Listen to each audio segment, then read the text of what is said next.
ഞാൻ RSS അല്ല, പക്ഷേ ഐ ലവ് RSS. ഒരു രാത്രി ഞാൻ വണ്ടി ഓടിക്കുമ്പോൾ തടഞ്ഞു നിർത്തി എന്നെ വടിവാൾ കൊണ്ട് ആക്രമിച്ചു.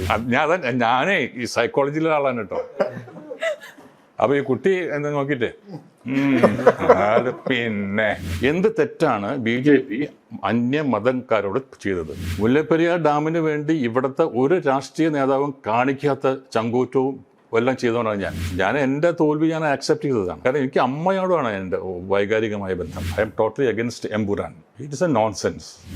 അതിനുള്ള ചങ്കൂറ്റം മലയാളിയായ ഒരാൾക്കെ പറ്റിയിട്ടുള്ളൂ, ദേവന് മാത്രം സഹിച്ചിട്ടുള്ളൂ. ആരായിരുന്നു അതിൻ്റെ പുറകിൽ എന്താന്ന് തോന്നുന്നത്? അതിൻ്റെ പുറകിൽ ഞാനിപ്പോൾ പറയുന്നില്ല.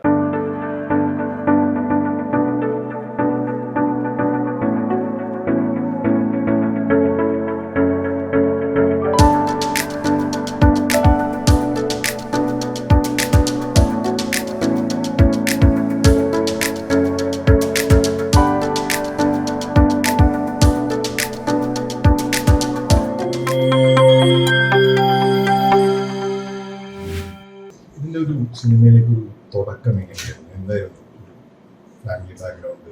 ഫാമിലി ബാക്ക്ഗ്രൗണ്ട് ഉണ്ടായിരുന്നു, പക്ഷേ അതുകൊണ്ടല്ല ഞാൻ ഒരു സിനിമ നടനായത്. എൻ്റെ ഫാമിലി ബാക്ക്ഗ്രൗണ്ട് എന്ന് പറഞ്ഞാൽ എൻ്റെ അമ്മയുടെ ചേട്ടൻ രാമു കാര്യാട്ടാണ്, ചെമ്മീൻ്റെ ഡയറക്ടറാണ് രാമു കാര്യാട്ട്. പക്ഷെ അന്നൊന്നും എനിക്കിങ്ങനെ ഒരു സിനിമയിൽ പോകാൻ, അന്നൊക്കെ ഞാൻ കോളേജിൽ പഠിക്കുമ്പോൾ രാഷ്ട്രീയമായിരുന്നു മെയിൻ സബ്ജക്റ്റ്. അപ്പോൾ അന്നൊക്കെ ഞാൻ ഒരു സിനിമ നടനാവാനോ അല്ലെങ്കിൽ സിനിമയിൽ വരാനോ ഒന്നും ആഗ്രഹം ഉണ്ടായിരുന്നില്ല. പിന്നെ എനിക്ക് 10ാം ക്ലാസ്സിലൊക്കെ ആയപ്പോൾ ആണ് പിന്നീട് എനിക്ക് തോന്നിയത് ഇങ്ങനെ എൻ്റെ അമ്മാവൻ്റെ ഈ പടങ്ങളൊക്കെ പിന്നീട് ഞാൻ കണ്ടപ്പോൾ തോന്നി ഒരു സംവിധായകനാവണമെന്നൊരു ആഗ്രഹം ഉണ്ടായത് പണ്ട്. അത് വലിയൊരു ആംബിഷനായിട്ട് തോന്നിയില്ല.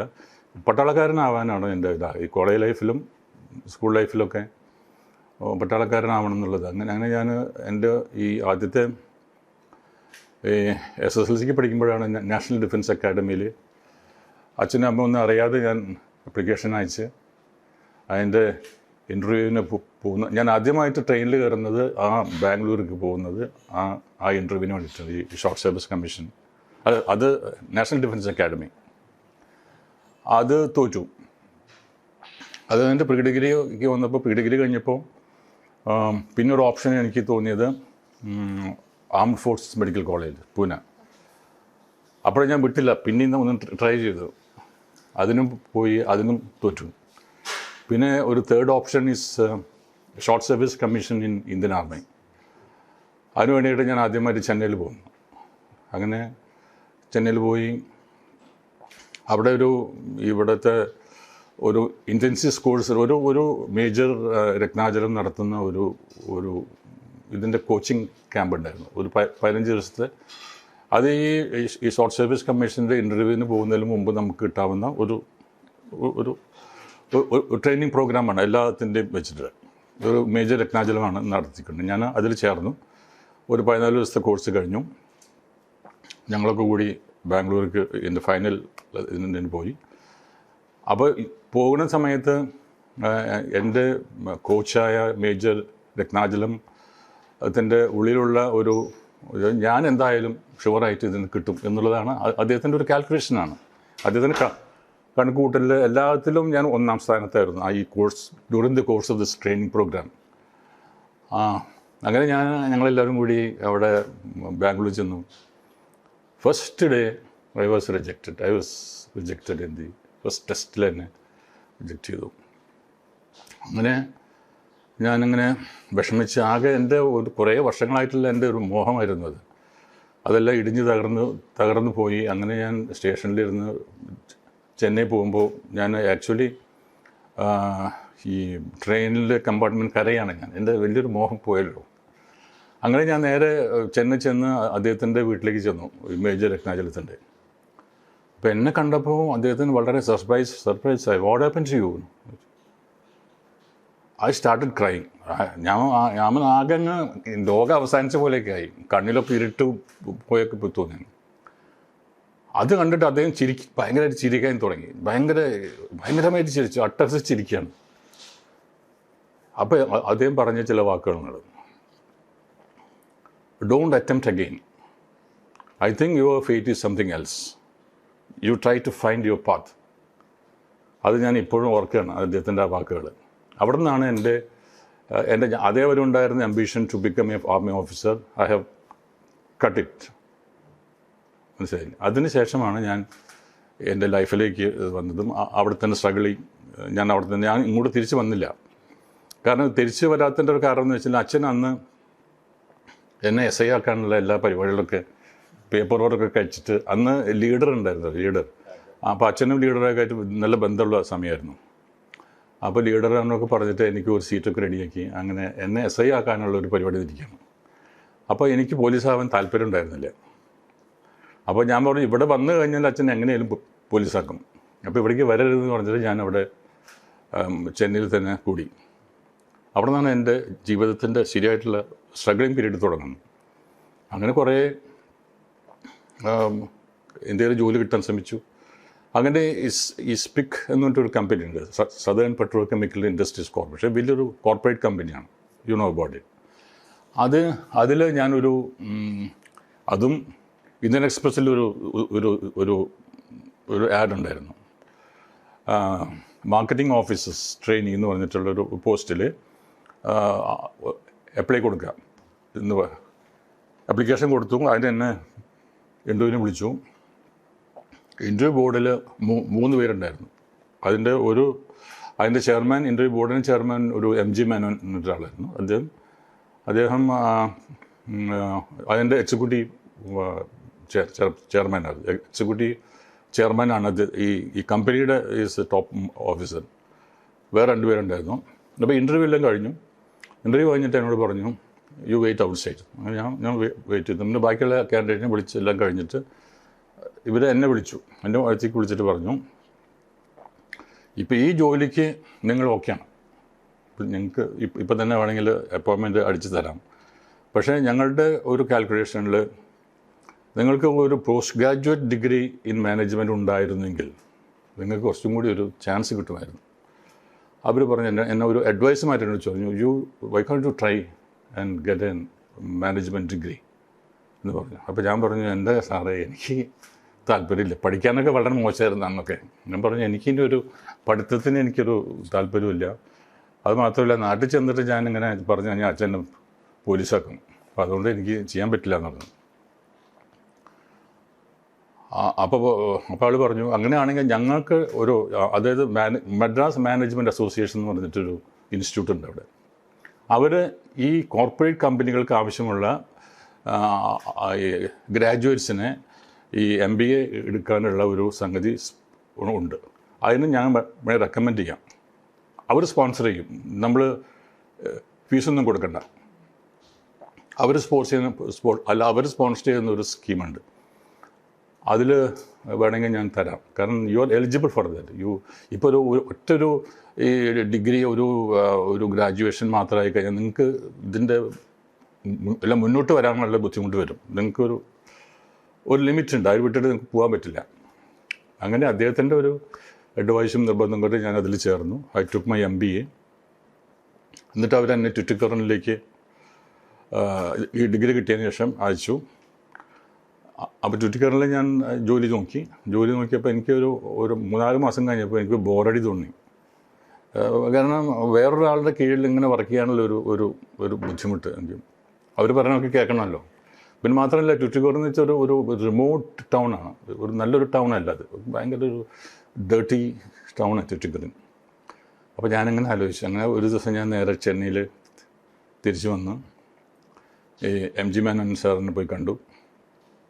ഞാനത് പറഞ്ഞു, സാറേ എനിക്കിങ്ങനെ ഇത് കണ്ടിന്യൂ ചെയ്യാൻ കുറച്ച് ബുദ്ധിമുട്ടുണ്ടെന്ന് പറഞ്ഞു. അപ്പോൾ താൻ എന്ത് പണിക്കുന്നത്, കാശ് കെട്ടേണ്ടി വരും അപ്പോൾ നമ്മൾ ബോണ്ട് എഴുതി കൊടുക്കണം, 5 വർഷം അവിടെ വർക്ക് ചെയ്യാന്നുള്ളതിൻ്റെ ഒരു ബോണ്ട് എഴുതി കൊടുക്കണം എന്ന് പറഞ്ഞു. അങ്ങനെ അദ്ദേഹം പറ്റില്ല, താൻ ഇവിടെ ജോലി ചെയ്തേ പറ്റുള്ളൂ, അല്ലെങ്കിൽ ഞങ്ങൾ എത്ര ചിലവായ കാശാക്കി നിങ്ങൾ റീഇംബേഴ്സ് ചെയ്യണം, അല്ലെങ്കിൽ നമുക്ക് പറ്റില്ല എന്ന് പറഞ്ഞു. അങ്ങനെ ഞാൻ ഒരാഴ്ച കണ്ടിന്യൂസ് ആയിട്ട് ഇടയ്ക്കിടയ്ക്ക് പോയി ഇദ്ദേഹത്തെ കാണും. ഞാൻ പറഞ്ഞു ഞാൻ വേറൊരു കമ്പനിയിൽ വർക്ക് ചെയ്യാൻ പോകുന്നതല്ല, എനിക്ക് ഒരു സെൽഫ് എംപ്ലോയ്മെൻറ്റ് വേണം, ഞാൻ എൻ്റേതായ എന്തെങ്കിലും ഒരു ഏർപ്പാട് ചെയ്തിട്ട് ഞാൻ ജീവിച്ചോളാം. അപ്പോൾ ആൾ പറഞ്ഞു അതൊന്നും ശരിയാവില്ല, അത് ചെയ്യുന്നത് നിങ്ങൾ ആ പൈസ കെട്ടിക്കോളൂ എന്നിട്ട് പോയിക്കോ, നിങ്ങൾ എവിടെ വേണം പോയിക്കോളാൻ പറഞ്ഞു. അങ്ങനെ ഞാൻ കുറച്ച് ദിവസം ഇദ്ദേഹത്തിൻ്റെ അടുത്ത് പറഞ്ഞപ്പോൾ അദ്ദേഹത്തിന് തോന്നുന്നു അദ്ദേഹത്തിൻ്റെ ഉള്ളിൽ തോന്നുന്നു ഇയാളുടെ ഒരു ആംബിഷൻ സ്വന്തമായിട്ട് ഒരു തൊഴിൽ ചെയ്യാനാണല്ലോ. അപ്പോൾ മൂപ്പര് എന്നോട് പറഞ്ഞു ഞാനൊരു കാര്യം ഞാൻ ബോർഡിൽ വെക്കാം നിങ്ങളുടെ ഒരു സംഗതി. ബോർഡ് എന്താ തീരുമാനിക്കണമെന്ന് അറിയില്ല. അപ്പോൾ തന്നൊരു വലിയൊരു അംബീഷ്യസ് ആളായതുകൊണ്ട് ഞാൻ ആ ഒരു സ്ഥലത്ത് നമുക്ക് ഹെൽപ്പ് ചെയ്യാൻ പറ്റുമെന്ന് നോക്കാം. അങ്ങനെ അദ്ദേഹം ബോർഡിൽ വെച്ചു. അങ്ങനെ അദ്ദേഹം ബോർഡിൽ വെച്ചിട്ട് അവർ തീരുമാനം എടുത്തതെന്ന് വെച്ചാൽ അയാൾക്കാണെങ്കിൽ പുറത്ത് പോകണമെങ്കിൽ പോയിക്കോട്ടെ, വിരോധമില്ല. പക്ഷേ അയാളുടെ ഡിഗ്രി സർട്ടിഫിക്കറ്റ് ഉണ്ടല്ലോ അത് തരില്ല, യു ക്യാൻ ഗോ. അപ്പം അതായത് അവരുടെ ഉദ്ദേശം എന്ന് വെച്ചാൽ ഈ ഞങ്ങൾ തന്ന ദാനമാണിത്, അത് ഉപയോഗിച്ചുകൊണ്ട് ഇയാൾ വേറെ ജോലി ചെയ്യാൻ പാടില്ല. ദാറ്റ് ഈസ് ദെയർ ഒരു ജഡ്ജ്മെൻ്റ്, അവസാനത്തെ ജഡ്ജ്മെൻ്റ് അങ്ങനെയാണ്. ഞാൻ പറഞ്ഞു ഓക്കെ എനിക്ക് വേണ്ട. അപ്പോൾ I sacrifice that certificate and came out. പിന്നെയാണ് എൻ്റെ സ്ട്രഗിളിങ് ഇങ്ങനെ തുടങ്ങിയത്. അങ്ങനെ കുറേ കാര്യങ്ങൾ ചെയ്തിട്ട് വീട്ടിലേക്കും പോകാൻ പറ്റില്ല. അവിടെ അങ്ങനെ പല നോക്കി അങ്ങനെ ഒരു സെൽഫായിട്ട് ഞാനൊരു ഈ വൈറ്റ് ഫിനൈലൊക്കെ ഉണ്ടാക്കുന്ന പരിപാടിയുണ്ട്. വൈറ്റ് ഫിനൈൽ ഇപ്പോൾ അത് അത്ര ഇല്ലയെന്ന് തോന്നുന്നില്ല. ഇപ്പം എല്ലാത്തിനും ഈ ക്ലീനിങ് ലിക്വിഡാണത്. ഈ വൈറ്റ് വെള്ള കളറിലുള്ള സാധനമുണ്ട്, അത് പണ്ട് അതിൻ്റെ ഒരു മാനുഫാക്ചറിങ് ഉണ്ട്. അതിൻ്റെ ഫോർമുല കിട്ടിയപ്പോൾ ഞാൻ തന്നെ അത് ഉണ്ടാക്കും. ഈ ടെർപ്പൻറ്റൈൻ, സോഫ്റ്റ് സോപ്പ്, അങ്ങനെ കുറേ സാധനങ്ങളൊക്കെ ഉപയോഗിച്ചിട്ട് ഞാൻ തന്നെ ഇതിലിട്ടിട്ട് എല്ലാം മിക്സ് ചെയ്തിട്ട് അത് ശരിയാക്കി ബോട്ടിലടിച്ച് ട്രൈസോൾ എന്നുള്ളൊരു പേരും കൊടുത്ത് സ്വന്തം കമ്പനി ഞാൻ തന്നെ MD, ഞാൻ തന്നെ റെപ്രസെൻറ്റേറ്റീവ്, ഞാൻ തന്നെ കാഷ്യർ ഒക്കെ ഞാൻ തന്നെ. ദേവർ ഫിലിംസ് എന്ന് പറഞ്ഞിട്ടൊരു ഒരു തമിഴ് ഫിലിംസിൻ്റെ അതിൽ അതും ഇന്ത്യൻ എക്സ്പ്രസ് തന്നെയാണ് കേട്ടോ. അതിലൊരു പരസ്യം ഉണ്ടായിരുന്നു. അതിലെന്താണെന്ന് വെച്ചാൽ മാർഷ്യൽ ആർട്സ് അറിയുന്ന ആൾക്കാർ നേരിട്ട് വരിക, അവർക്കൊരു ചാൻസ് കിട്ടും, ഒരു സിനിമയിൽ ചാൻസ് കിട്ടും, മാർഷ്യൽ ആർട്സിനെ പറ്റി അറിയുമെന്ന് പറഞ്ഞു. അപ്പോൾ ഞാൻ ഈ 10ാമത്തെ വയസ്സ് മുതൽ കളരി അഭ്യാസിയാണ്. എൻ്റെ തറവാട്ടുകാർ മുഴുവനും കളരി അഭ്യാസികളാണ്. ഞങ്ങൾ വടകരന്ന് വന്ന ആൾക്കാരാണ്. നമ്മുടെ ആരോമൽ ശേഖരൻ്റെ ഒക്കെ വേളി വരുന്ന ഇതാണ് ഞങ്ങൾ. അപ്പോൾ ഞാൻ 10ാമത്തെ വയസ്സ് മുതൽ ഞാൻ കളരി ചെയ്യുന്ന ഒരാളാണ്. അപ്പോൾ തോന്നി എന്തെങ്കിലും ആവട്ടെ, കളരി അല്ല. അപ്പോൾ സിനിമയിൽ അഭിനയിക്കാനുള്ള താല്പര്യമല്ല കേട്ടോ. അവിടെ പോയാൽ എന്തെങ്കിലും ഒരു പൈസ കിട്ടുമല്ലോ, 500 രൂപ. അങ്ങനെ ഞാൻ അവിടെ ചെല്ലുന്നു. അവിടെ കുറേ ക്രൗഡ് ആൾക്കാർ, എല്ലാം കരാട്ടെ വിദഗ്ധന്മാർ, അങ്ങനെ പല മാർഷ്യൽ ആർട്സിലെ വിദഗ്ധന്മാരായ കുറേ ചെറുപ്പക്കാരുടെ കൂടെ ഞാനും നിന്നു. ക്യൂ ആയിട്ട് അകത്തേക്ക് വിളിച്ചു വന്നു. അപ്പോൾ ഒരു ഇത് വന്നപ്പോൾ ഒരു 3 പേര് ഇരിക്കുന്നുണ്ടായിരുന്നു. അപ്പോൾ അത് ആരാണെന്ന് നമുക്കറിയില്ല. അത് പിന്നീട് മനസ്സിലായി. നടുക്കിരുന്ന ഡയറക്ടർ, അപ്പുറത്തിരുന്നത് പ്രൊഡ്യൂസർ, ഇപ്പുറത്തിരുന്നത് റൈറ്റർ. അങ്ങനെ ഓരോരുത്തർ വിളിക്കും. ഞാൻ കടന്നു വന്നു. അപ്പോൾ അവരെന്നെ ആകൂടെ നോക്കി. അത് എന്നെ തരും ഉണക്ക്. ഞാൻ പറഞ്ഞു കളരി തരും. എന്നത് കളരി സാർ, കളരി, കേരള മാർഷ്യൽ ആർട്സ്. அப்படியா, കളരിയാ, പേര് എഴുത്, കളരി ദേവൻ. അവൻ കളരി ദേവൻ അവിടെ എഴുത്. ശരി, കമി എന്നാ തരും, കമി. അപ്പോൾ ഞാൻ പറഞ്ഞു ഒറ്റയ്ക്ക് ഇത് ചെയ്യാൻ പറ്റില്ല, ഒരാൾ വരണമെന്ന് പറഞ്ഞു. അപ്പോൾ ഒരാൾ വിളിച്ചു. അപ്പോൾ ഞാൻ പറഞ്ഞു എന്നൊന്ന് അടിക്കാൻ പറഞ്ഞു. അടിച്ചു. അപ്പോൾ ഞാനത് അടിച്ചു മാറ്റി ഇയാളെ അങ്ങോട്ട് പതുക്കെ അങ്ങോട്ട് മറിച്ചിട്ടു, പരിക്ക് പറ്റാത്ത രീതിയിൽ. ഇനി വേറെ എന്നൊക്കെ കമ്മിക്ക് അങ്ങനെ 2-3 സ്റ്റൈൽ കാണിച്ചു കൊടുത്തു. ഞാൻ അതെല്ലാം കാണിച്ചു കൊടുത്തു. Okay, select.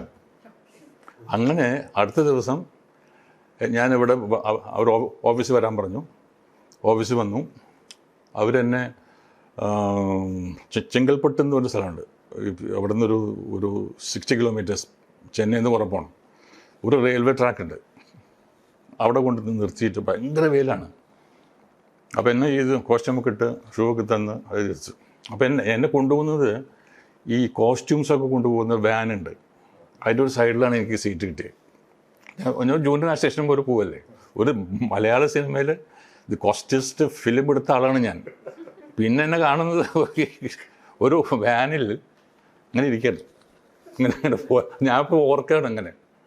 അങ്ങനെ എൻ്റെ ഈശ്വര എന്ത് രീതി മനസ്സിലായില്ല. അങ്ങനെ വന്നു നിന്നു.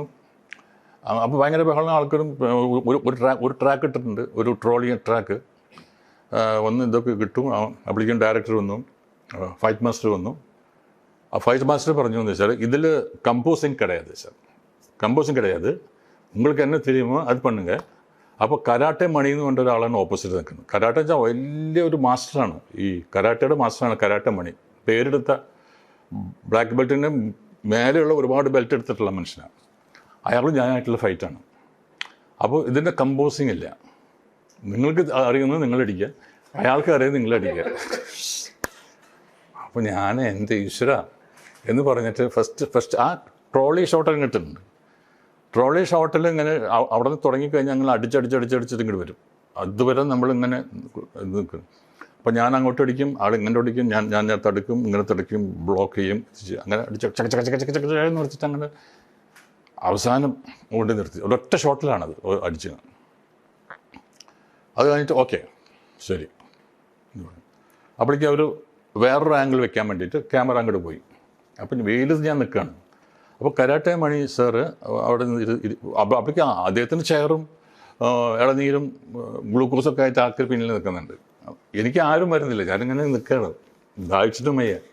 അപ്പം ഈ മാഷ എന്നെ കണ്ട്, യോ തമ്പി ഇങ്ങ് വാ, എന്നാക്ക് നിങ്ങൾ വാങ്ങ ഏയ് ചെയർ വേണ്ട, ചെയർ കൊണ്ടത് ഇരിക്കും, ഉക്കാർ എന്നാ ഇരിക്കാൻ പറഞ്ഞു. അപ്പോൾ അവൾ ഷൂര്, അപ്പോൾ ഞാൻ ഷൂ ഊരി, തന്നെ കൊണ്ടാടാ, തന്നെ എടുത്ത് ഒരു ബോട്ടിൽ തന്നെ എടുത്തിട്ട് എൻ്റെ കാലിലൊക്കെ കൊണ്ട് ഒഴിച്ചു. എപ്പോഴും இந்த மாதிரி பண்ணும்போது நீங்கள் ஷூ ஊறி காலில் தண்ணி ஒழிக்கணும், இல்லைன்னா ரொம்ப ഡാമേജ് ആയിടും, നമുക്ക് ഹെൽത്ത് ഡാമേജ് ആയിടും. അതൊക്കെ കൊടുത്തു. അപ്പോൾ എനിക്ക് സമാധാനമായി, ഒരു മനുഷ്യൻ നമ്മൾ കാണുന്നല്ലോ. അതൊക്കെ ചെയ്ത് അതെല്ലാം കഴിഞ്ഞ് അന്നത്തെ ഫുൾ ഷൂട്ടിങ് കഴിഞ്ഞു. എന്നെ തിരിച്ച് അതേ വാനിൽ കയറ്റി അവിടെ കൊണ്ട് ഇവിടെ ഇറക്കി, അവരുടെ ഓഫീസിൽ ഇറക്കി. അപ്പം ഞാൻ നോക്കുന്നതെന്ന് വെച്ചാൽ ഈ ഹാൻഡ് ബാഗ് പിടിച്ചിട്ട് ആരെങ്കിലും നിൽക്കുന്നുണ്ടോ, ക്യാഷ്യർ. കുറേ ആൾക്കാർ അങ്ങോട്ട് ഓടുന്നു, ചില ആൾക്കാർ അങ്ങ് പോകുന്നു, അങ്ങനെ പറയുന്നുണ്ട്. ഭയങ്കര ബഹളമാണ്. ഞാൻ കുറേ നേരം നിന്നു. അപ്പോൾ എല്ലാവരും പോയി കഴിഞ്ഞു. അപ്പോൾ ഞാൻ അവിടെ നിൽക്കുകയാണ്, ഈ പൈസ വല്ലതും കിട്ടുമെന്നുള്ളതാണ്. അപ്പോൾ മാനേജർ വന്നിട്ട്, യോ തമ്പി പോലെയാ നീ? ഇല്ല പോലെപ്പാ, ഞാൻ അങ്ങനെ നീ ഒരു വേല பண்ணுங்க, എന്താ ഫോൺ നമ്പർ കൊടുങ്ങോ, അടുത്ത ഏതാവും ചാൻസ് இருந்தாൽ കൂപ്പിടുறேன், നിങ്ങൾ പോങ്ക. അപ്പോൾ എനിക്ക് പൈസ ഇല്ല, അന്ന് പൈസ കിട്ടിയില്ല അന്ന്. അതാണ് ആദ്യത്തെ പടം, ഫസ്റ്റ് ഞാൻ അഭിനയിച്ച ഫസ്റ്റ് ഫിലിം തമിഴ് പടമാണത്. തമിഴ് പടം. ഈ KSUലായിരുന്നു രാഷ്ട്രീയ താല്പര്യം ഉണ്ടായിരുന്നു. അതെങ്ങനെ അങ്ങനെ ഒരു ബാക്ക്ഗ്രൗണ്ട് വരാൻ? അതിനൊരു കാരണമുണ്ട്. കാരണം ഞാൻ പഠിച്ചത് മോഡൽ ബോയ്സ് ഹൈസ്കൂളിലാണ്, SSLC വരെ.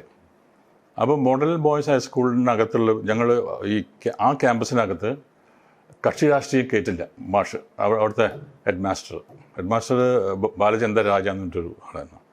അദ്ദേഹം പറഞ്ഞു, ഇതിനകത്ത് കക്ഷി രാഷ്ട്രീയക്കാരെ അകത്ത് കയറ്റില്ല, പക്ഷെ നമുക്ക് രാഷ്ട്രീയം വേണം. അപ്പോഴാണ് ഞാൻ ആദ്യമല്ലോ ഈ കക്ഷി രാഷ്ട്രീയവും തമ്മിലുള്ള എന്താ വ്യത്യാസം എന്ന് ചോദിച്ചു.